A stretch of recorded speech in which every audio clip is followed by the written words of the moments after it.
Radio Lohgarh 'ਤੇ ਆਪ ਸਭ ਦਾ ਸਵਾਗਤ ਹੈ। ਮੈਂ ਵਰਪਾਲ ਸਿੰਘ ਅਤੇ ਮੇਰੇ ਨਾਲ ਨੇ ਵੀਰ ਗੁਰਪ੍ਰੀਤ ਸਿੰਘ। ਸਾਡੇ ਦੋਹਾਂ ਵੱਲੋਂ ਵਾਹਿਗੁਰੂ ਜੀ ਕਾ ਖਾਲਸਾ, ਵਾਹਿਗੁਰੂ ਜੀ ਕੀ ਫਤਿਹ। ਆਪਾਂ ਲੜੀਵਾਰ ਕਿਤਾਬ ਪੜ੍ਹ ਰਹੇ ਹਾਂ, ਸਿੱਖ ਧਰਮ ਫਿਲਾਸਫੀ ਜਾਂ ਸਿੱਖ ਧਰਮ ਫਲਸਫਾ, ਜਿਹੜੀ ਸਿੱਖ ਮਿਸ਼ਨਰੀ ਕਾਲਜ ਲੁਧਿਆਣੇ ਵਾਲਿਆਂ ਵੱਲੋਂ ਛਾਪੀ ਗਈ ਆ ਜੀ।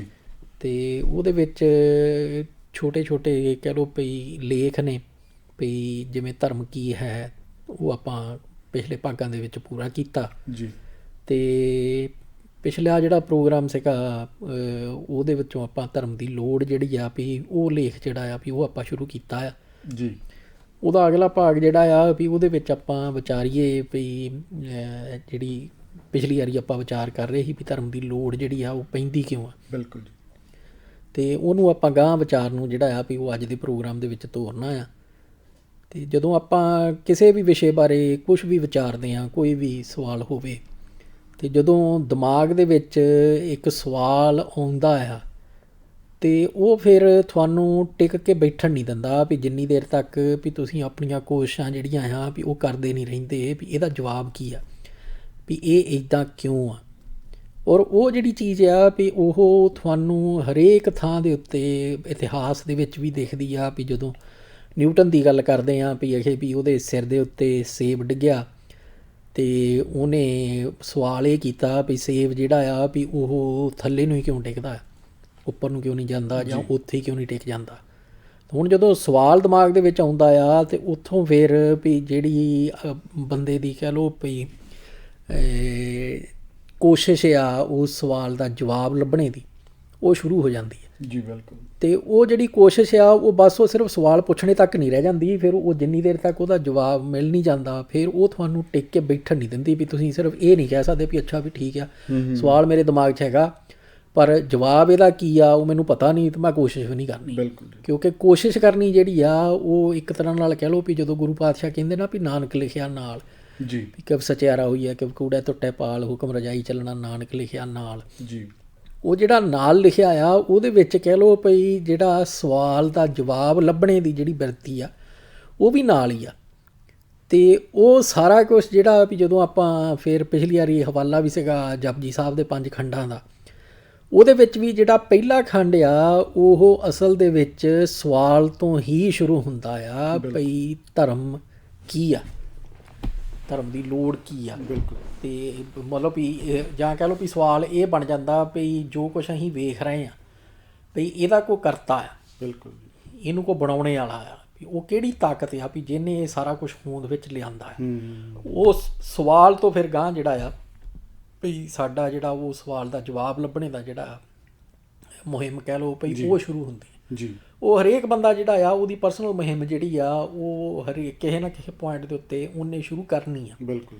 ਅਤੇ ਜਿੱਥੇ ਗੁਰੂ ਗ੍ਰੰਥ ਸਾਹਿਬ ਸਹਾਈ ਹੁੰਦੇ ਨੇ, ਜਿੱਥੇ ਗੁਰੂ ਪਾਤਸ਼ਾਹੀਆਂ ਨੇ ਸਾਡਾ ਕੰਮ ਜਿਹੜਾ ਉਹ ਬਹੁਤ ਸੁਖਾਲਾ ਕਰ ਦਿੱਤਾ, ਉਹ ਇਹ ਹੀ ਆ ਵੀ ਉਹਨਾਂ ਨੇ ਉਹ ਜਿਹੜਾ ਗੁਰਮੁਖ ਗਾਡੀ ਰਾਹ ਸੀਗਾ ਜੀ, ਉਹਦੀ ਨਿਸ਼ਾਨਦੇਹੀ ਕਰਕੇ ਗੁਰਬਾਣੀ ਦੇ ਵਿੱਚ ਸਾਨੂੰ ਉਹ ਨਕਸ਼ਾ ਦੇ ਦਿੱਤਾ ਵੀ ਇਸ ਨਕਸ਼ੇ ਦੇ ਮੁਤਾਬਕ ਵੀ ਤੁਸੀਂ ਜੇ ਇਹਨਾਂ ਰਾਹਾਂ 'ਤੇ ਚੱਲੀ ਗਏ ਅਤੇ ਤੁਹਾਨੂੰ ਤੁਹਾਡੇ ਸਵਾਲਾਂ ਦੇ ਜਵਾਬ ਜਿਹੜੇ ਆ ਉਹ ਮਿਲੀ ਜਾਣੇ ਜਿੱਦਾਂ ਜਿੱਦਾਂ ਤੁਸੀਂ ਇਹਦੇ ਉੱਤੇ ਪ੍ਰੋਗਰੈਸ ਕਰਦੇ ਗਏ। ਸਹੀ ਗੱਲ ਹੈ ਜੀ। ਸੋ ਉਹ ਚੀਜ਼ ਜਿਹੜੀ ਆ ਵੀ ਉਹ ਇੱਕ ਤਰ੍ਹਾਂ ਨਾਲ ਕਹਿ ਲਓ ਵੀ ਸਾਨੂੰ ਸਮਝਣੇ ਦੀ ਅਤੇ ਪ੍ਰੈਕਟਿਸ ਦੇ ਵਿੱਚ ਪਾਉਣੇ ਦੀ ਲੋੜ ਆ। ਬਿਲਕੁਲ ਭਾਅ ਜੀ। ਅਤੇ ਹਾਂਜੀ ਬਿਲਕੁਲ ਭਾਅ ਜੀ, ਇਹਦੇ ਨਾਲ ਮੈਂ ਇੱਕ ਗੱਲ ਇਹ ਵੀ ਜੋੜ ਦੇਵਾਂ ਕਿ ਨਾ ਜਿੱਦਾਂ ਖਾਸ ਕਰ ਧਰਮ ਦੀ ਜਦੋਂ ਅਸੀਂ ਗੱਲ ਕਰਦੇ ਹਾਂ, ਜਦੋਂ ਖਾਸ ਕਰ ਸਿੱਖ ਧਰਮ ਦੀ ਗੱਲ ਕਰਦੇ ਹਾਂ, ਰਾਈਟ, ਅਤੇ ਜਿਹੜੀ ਆ ਇੱਕ ਨਵੀਂ ਨਵੇਂ ਜਿਹੇ ਲੋਕ ਉੱਠੇ ਨੇ ਜਿਹੜੇ ਆਪਣੇ ਆਪ ਨੂੰ ਅਪਗ੍ਰੇਡ ਕਹਿੰਦੇ ਨੇ ਕਿ ਜਿਹੜਾ ਇਹ ਕਹਿੰਦੇ ਧਰਮ ਦਾ ਵਿਸ਼ਾ ਸਾਰਾ ਕਾਮਨ ਸੈਂਸ ਦਾ ਵਿਸ਼ਾ ਆ।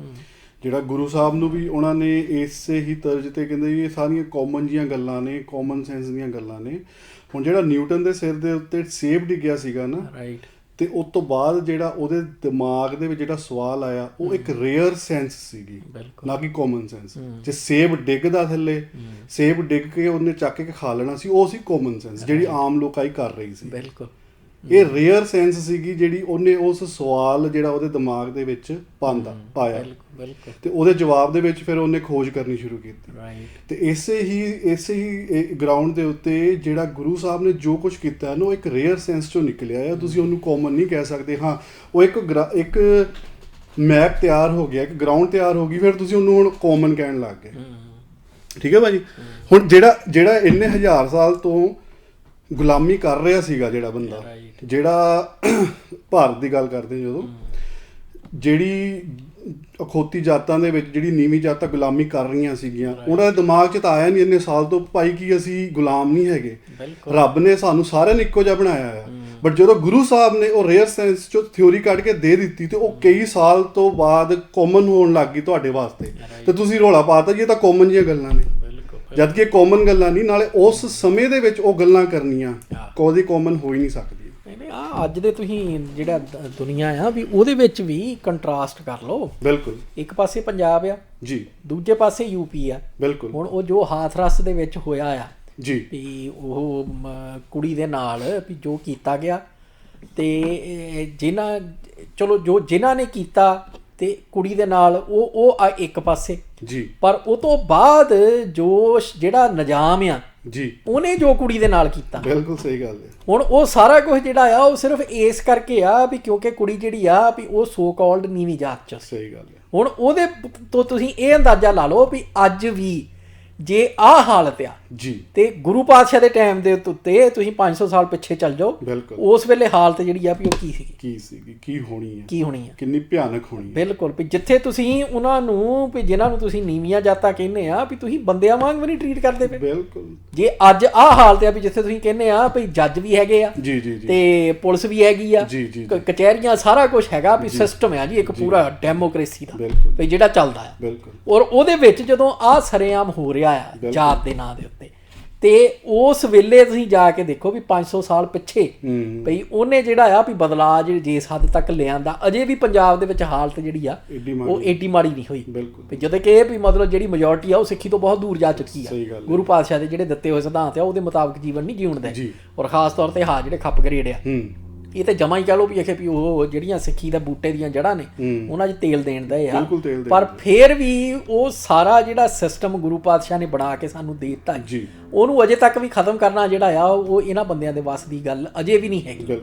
ਸੋ ਔਰ ਉਹ ਅਸੀਂ ਤੇ ਇਹ ਆਸ ਕਰਦੇ ਹਾਂ, ਔਰ ਇਸ ਪਾਸੇ ਨੂੰ ਕਹਿ ਲਓ ਵੀ ਯਤਨਸ਼ੀਲ ਵੀ ਆ ਵੀ ਜਿਹੜੀਆਂ ਜੜ੍ਹਾਂ ਦੇ ਵਿੱਚ ਤੇਲ ਦੇਣ ਦੇ ਆ ਜੀ, ਔਰ ਕਹਿ ਲਓ ਵੀ ਜਿਨ੍ਹਾਂ ਘਲਾੜਿਆਂ ਦੇ ਇਹ ਹੱਥ ਦਸਤੇ ਬਣੇ ਹੋਏ ਆ ਜੀ, ਭਈ ਉਹਨਾਂ ਦਾ ਅਸੀਂ ਜਿਹੜਾ ਆ ਵੀ ਤੋੜ ਉਹ ਆਪਣੀ ਕਹਿ ਲਓ ਵੀ ਵਾਹਿਗੁਰੂ ਦੀ ਦਿੱਤੀ ਹੋਈ ਸਮਰੱਥਾ ਮੁਤਾਬਕ ਵੀ ਕਰਨ ਦੀ ਕੋਸ਼ਿਸ਼ ਕਰ ਰਹੇ ਹਾਂ, ਔਰ ਆਸ ਅਸੀਂ ਇਸ ਦੇ ਨਾਲ ਤੁਰੇ ਹੋਏ ਹਾਂ ਵੀ ਜਿਹੜੇ ਬੂਟੇ ਨੂੰ ਇਹ ਖਤਮ ਕਰਨ ਦੀ ਕੋਸ਼ਿਸ਼ ਕਰ ਰਹੇ ਆ, ਅਸੀਂ ਉਹਨੂੰ ਦੁਬਾਰਾ ਹਰਿਆ ਭਰਿਆ ਨਾ ਸਿਰਫ ਕਰਨਾ ਆ, ਬਲਕਿ ਉਹਨੂੰ ਦੁਬਾਰਾ ਫੇਰ ਪ੍ਰਫੁੱਲਤ ਵੀ ਕਰਕੇ ਤੇ ਵੱਡਾ ਜਿਹੜਾ ਉਹਦਾ ਹੈਗਾ ਆ ਛਤਰ ਛਾਇਆ ਉਹਦੀ ਦੁਬਾਰਾ ਕਾਇਮ ਕਰਨੀ। ਬਿਲਕੁਲ।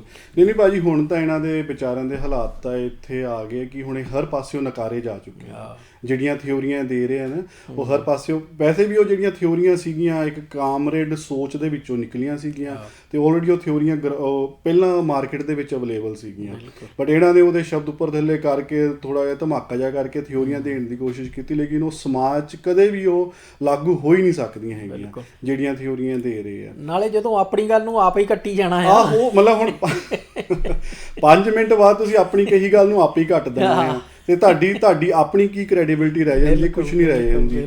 ਤੇ ਖੈਰ ਭਾਜੀ, ਗੱਲ ਉਹੀ ਅਸੀਂ ਕਰਦੇ ਸੀਗੇ ਕਿ ਜੋ ਗੁਰੂ ਪਾਤਸ਼ਾਹ ਕਰ ਗਏ ਆ ਨਾ, ਅਸੀਂ ਤਾਂ ਉਹਨਾਂ ਦੇ ਪੈਰ ਦੀ ਧੂੜ ਬਣ ਜਾਈਏ ਉਹ ਵੀ ਅਸੀਂ ਆਪਣੀ ਕਹਿ ਲਓ ਖੁਸ਼ਕਿਸਮਤੀ ਸਮਝਾਂਗੇ, ਲੇਕਿਨ ਇਹ ਗੱਲਾਂ ਕਰਦੇ ਆ ਕਿ ਅਸੀਂ ਤਾਂ ਨਾਨਕ ਦੇ ਯਾਰ ਬਣਨਾ, ਗੁਰੂ ਨਾਨਕ ਸਾਹਿਬ ਤੋਂ ਵੀ ਗਾਹਾਂ ਜਾਣਾ ਆ, ਤੇ ਇਹ ਤੋਂ ਇਹਨਾਂ ਦੀ ਬੇਈਮਾਨੀ ਪਤਾ ਚੱਲਦੀ, ਕਿਉਂਕਿ ਉਹ ਗੱਲਾਂ ਹੋ ਚੁੱਕੀਆਂ ਨਾ ਭਾਜੀ। ਨਹੀਂ ਮਤਲਬ ਇੱਥੋਂ ਵੀ ਹੁਣ ਦੇਖੋ, ਜਿਹੜਾ ਕੋਈ ਸੁਣਨੇ ਵਾਲਾ ਵੀਰ ਭੈਣਿਆ ਉਹ ਥੋੜਾ ਜਿਹਾ ਵਿਚਾਰ ਕਰੇ ਜੀ, ਭਈ ਜਿਹੜੀ ਇਹ ਸ਼ਬਦਾਵਲੀ ਵਰਤਦੇ ਆ, ਬਿਲਕੁਲ ਜੀ, ਤੇ ਜਿਹੜੇ ਇਹ ਟੀਚੇ ਆਪਣੇ ਆਪ ਲਈ ਹਵਾ ਦੇ ਵਿੱਚ ਹੀ ਮਿੱਥਦੇ ਆ, ਬਿਲਕੁਲ ਨੇੜੇ ਤੇੜੇ ਵੀ ਹੈ ਨਹੀਂ, ਉਹ ਸਿਰਫ ਕਹਿ ਲਓ ਵੀ ਤੁਹਾਨੂੰ ਠੱਗਣੇ ਦੇ ਲਈ ਟੀਚੇ ਜਿਹੜੇ ਆ ਉਹ ਸ਼ਬਦਾਂ ਦੇ ਵਿੱਚ ਪਰੋਤੇ ਜਾਂਦੇ ਆ, ਬਿਲਕੁਲ।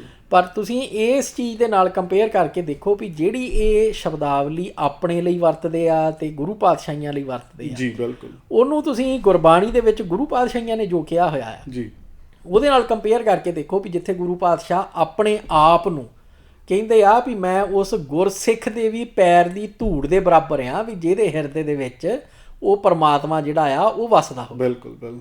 ਸੋ ਗੁਰੂ ਪਾਤਸ਼ਾਹ ਤੇ ਇਹ ਕਹਿ ਰਹੇ ਆ, ਇਹ ਬਕਵਾਸ ਕਰਦੇ ਫਿਰਦੇ ਆ ਖੱਪ ਗ੍ਰੇਡ ਵੀ ਅਸੀਂ ਜੀ ਵੀ ਗੁਰੂ ਪਾਤਸ਼ਾਹੀਆਂ ਤੋਂ ਵੀ ਗਾਂਹ ਦੇ ਕੰਮ ਕਰਨੇ। ਲੱਖ ਲਾਹਨਤ ਆ ਤੁਹਾਡੇ ਸਹੀ ਗੱਲ ਭਈ ਜੇ ਤੁਹਾਨੂੰ ਇੰਨੇ ਬੇਸਿਕ ਨੁਕਤੇ ਜਿਹੜੇ ਆ ਵੀ ਜੇ ਉਹ ਨਹੀਂ ਸਮਝ ਆ ਰਹੇ ਬਿਲਕੁਲ ਤੇ ਫਿਰ ਵੀ ਜਿਹੜੇ ਤੁਹਾਡੇ ਮਗਰ ਲੱਗ ਰਹੇ ਆ ਵੀ ਉਹ ਵੀ ਕਹਿ ਲਓ ਵੀ ਰੱਬ ਹੀ ਰੱਖਾ ਉਹਨਾਂ ਦਾ। ਬਿਲਕੁਲ। ਔਰ ਦੂਜੀ ਗੱਲ ਮੈਨੂੰ ਆ ਵੀ ਮਾੜੀ ਜੀ ਧਿਆਨ ਚ ਆਈ ਸੀ ਵੀ ਉਹ ਕਿਸੇ ਨੇ ਮੈਨੂੰ ਦੱਸਿਆ ਹੈਗਾ ਵੀ ਇਹ ਜਿਹੜਾ ਉਹ ਹੈਗਾ ਲਖਵੀਰ ਸਿੰਘ ਕੈਨੇਡਾ ਵਾਲਾ, ਹਾਂਜੀ, ਉਹ ਵੀ ਚੰਗੀ ਕੜੀ ਘੋਲ ਰਿਹਾ। ਪੂਰੀ ਘੋਲ ਰਿਹਾ। ਤੇ ਤੁਸੀਂ ਸੁਣਿਆ ਉਹ?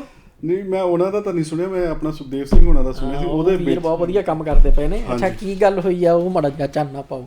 ਉਹਦੇ ਵਿੱਚ ਉਹੀ ਜਿਹੜਾ ਮੇਨ ਨੁਕਤਾ ਤੇ ਉਹਨਾਂ ਦਾ ਇਹੀ ਸੀਗਾ ਕਿ ਜਿਹੜਾ ਅਸੀਂ ਜਿਹੜੇ 5 ਕਕਾਰ ਸਾਡੇ ਚਿੰਨ੍ਹ ਹੈਗੇ ਆ ਤੇ ਉਹਨਾਂ ਨੂੰ ਜਨੇਊ ਦੇ ਨਾਲ ਕੰਪੇਅਰ ਕਰਕੇ ਤੇ ਉਹ ਜਿਸ ਤਰੀਕੇ ਨਾਲ ਜਨੇਊ ਨੂੰ ਖੰਡਿਤ ਕੀਤਾ ਜਾ ਰਿਹਾ ਸੀਗਾ ਉਸੇ ਹੀ ਤਰਜ਼ ਦੇ ਉੱਤੇ ਉਹ 5 ਕਕਾਰਾਂ ਨੂੰ ਖੰਡਿਤ ਮਤਲਬ ਵੀ ਹੁਣ ਉਹਦੇ ਵਿੱਚ ਕਾਲੀ ਕਰਦੇ ਸੀ। ਰਾਈਟ। ਹੁਣ ਜਿਹਦੇ ਵਿੱਚ ਜਿਹੜੀ ਮੈਨੂੰ ਸਭ ਤੋਂ ਜ਼ਿਆਦਾ ਹੈਰਾਨੀ ਹੋਈ ਜੀ ਭਈ ਇਹ ਲਖਵੀਰ ਸਿੰਘ ਵੀ ਇਹ ਕਹਿੰਦਾ ਆ ਵੀ ਮੈਂ 95-96 ਤੋਂ ਵੀ ਗੁਰਮਤ ਦਾ ਪ੍ਰਚਾਰਕ ਆ। ਬਿਲਕੁਲ।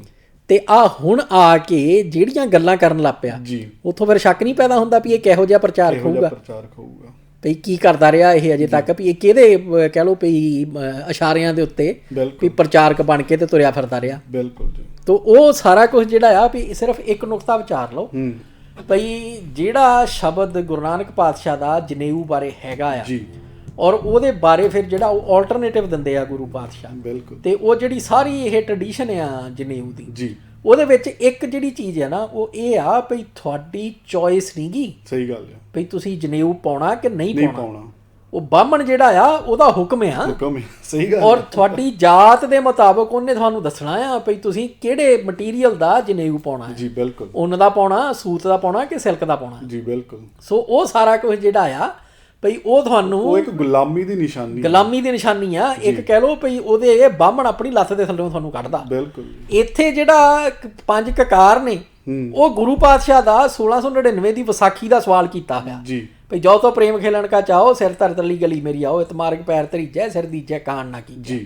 ਭਈ ਜਿਹੜਾ ਗੁਰੂ ਦੇ ਸਿਧਾਂਤ ਦੇ ਉੱਤੇ ਸੀਸ ਵਾਰਨੇ ਨੂੰ ਤਿਆਰ ਆ ਬਿਲਕੁਲ ਉਹ ਖੜਾ ਹੋਵੇ। ਬਿਲਕੁਲ। ਹਰੇਕ ਬੰਦਾ ਜਦੋਂ ਆਪਣੇ ਆਪ ਨੂੰ ਇਸ ਕਾਬਲ ਮੰਨਦਾ ਆ ਵੀ ਹਾਂ ਮੈਂ ਗੁਰੂ ਦੇ ਸਿਧਾਂਤ ਦੇ ਉੱਤੇ ਆਪਣੀ ਜਾਨ ਵੀ ਵਾਰਨੇ ਨੂੰ ਤਿਆਰ ਆ, ਬਿਲਕੁਲ ਉਹ ਆਪੇ ਖੜਾ ਹੁੰਦਾ। ਸਹੀ ਗੱਲ। ਉਹਨੂੰ ਉਹਦੇ ਸਿਰ ਦੇ ਉੱਤੇ ਕਿਸੇ ਨੇ ਡੰਡਾ ਨਹੀਂ ਲਮਕਾਇਆ ਹੋਇਆ। ਬਿਲਕੁਲ। ਭਈ ਤੂੰ ਆਹ ਪਾ ਬਾਈ ਚੋਇਸ ਆ ਹਰੇਕ ਦੀ ਚੋਇਸ ਆ। ਬਿਲਕੁਲ। ਭਈ ਭਰਾਵਾ ਭਈ ਇਹ ਲਖਵੀਰ ਸਿੰਘ ਹੋ ਗਿਆ ਜਾਂ ਦੂਸਰੀ ਫੰਡਰਗਾਂ ਹੋ ਗਈ ਜੀ ਭਈ ਜੇ ਤੁਸੀਂ ਲਾਉਣਾ ਲਾ ਦਿਓ ਤੁਸੀਂ। ਨਾ ਕਿਸੇ ਨੇ ਤੁਹਾਨੂੰ ਜ਼ਬਰਦਸਤੀ ਪਵਾਇਆ ਸੀਗਾ, ਬਿਲਕੁਲ, ਨਾ ਕਿਸੇ ਨੇ ਤੁਹਾਨੂੰ ਜ਼ਬਰਦਸਤੀ ਕਿਹਾ ਆ ਵੀ ਇਹਨੂੰ ਪਾ ਕੇ ਰੱਖੋ। ਬਿਲਕੁਲ। ਭਈ ਬਕਵਾਸ ਕਰ ਲਈ ਕਰਦੇ ਆ। ਮਤਲਬ ਬਕਵਾਸ ਤਾਂ ਹੀ ਕਰਦੇ ਆ ਨਾ ਜਿਹੜੀ ਨਵੀਂ ਜਨਰੇਸ਼ਨ ਹੈ, ਜਿਹੜੀ ਨੈਕਸਟ ਜਨਰੇਸ਼ਨ ਆ ਰਹੀ ਹੈ ਉਹਨੂੰ ਕਿਸੇ ਤਰੀਕੇ ਨਾਲ ਗੁੰਮਰਾਹ ਕਰਨਾ ਹੈ ਬਸ।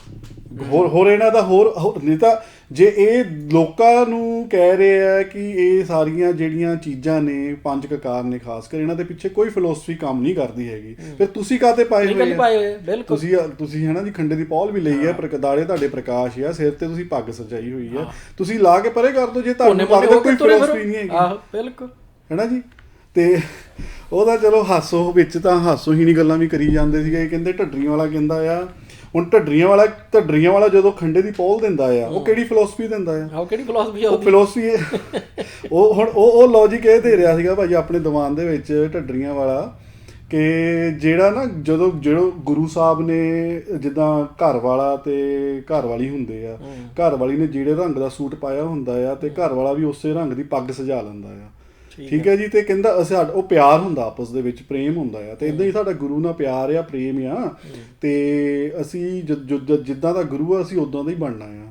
ਤੇ ਉਹ ਸਵਾਲ ਉੱਥੇ ਹੁਣ ਸੁਖਦੇਵ ਸਿੰਘ ਹੋਣਾ ਨੇ ਵੀ ਬੜਾ ਸੋਹਣਾ ਕੀਤਾ ਸੀ। ਉਹ ਜਿਹੜੇ ਗੁਰੂ ਸਾਹਿਬ ਨੇ ਕਕਾਰ ਪਾਏ ਉਹਦੇ ਪਿੱਛੇ ਵੀ ਤਾਂ ਕੋਈ ਫਿਲਾਸਫੀ ਕੰਮ ਕਰ ਰਹੀ ਹੋਣੀ ਹੈ, ਉਹ ਦੱਸ ਦਿਓ ਕਿਹੜੀ ਫਿਲਾਸਫੀ ਕੰਮ ਕਰ ਰਹੀ ਹੈ। ਬਿਲਕੁਲ ਨਹੀਂ। ਹਾਂ, ਜਿਹੜੀ ਤੁਸੀਂ ਢੱਡਰੀਆਂ ਵਾਲੀ ਉਦਾਹਰਨ ਦਿੱਤੀ ਆ ਜੀ ਭਈ ਇਹ ਘਰ ਵਾਲੀ ਦਾ ਪਿਆਰ ਹੁੰਦਾ। ਹਾਂਜੀ।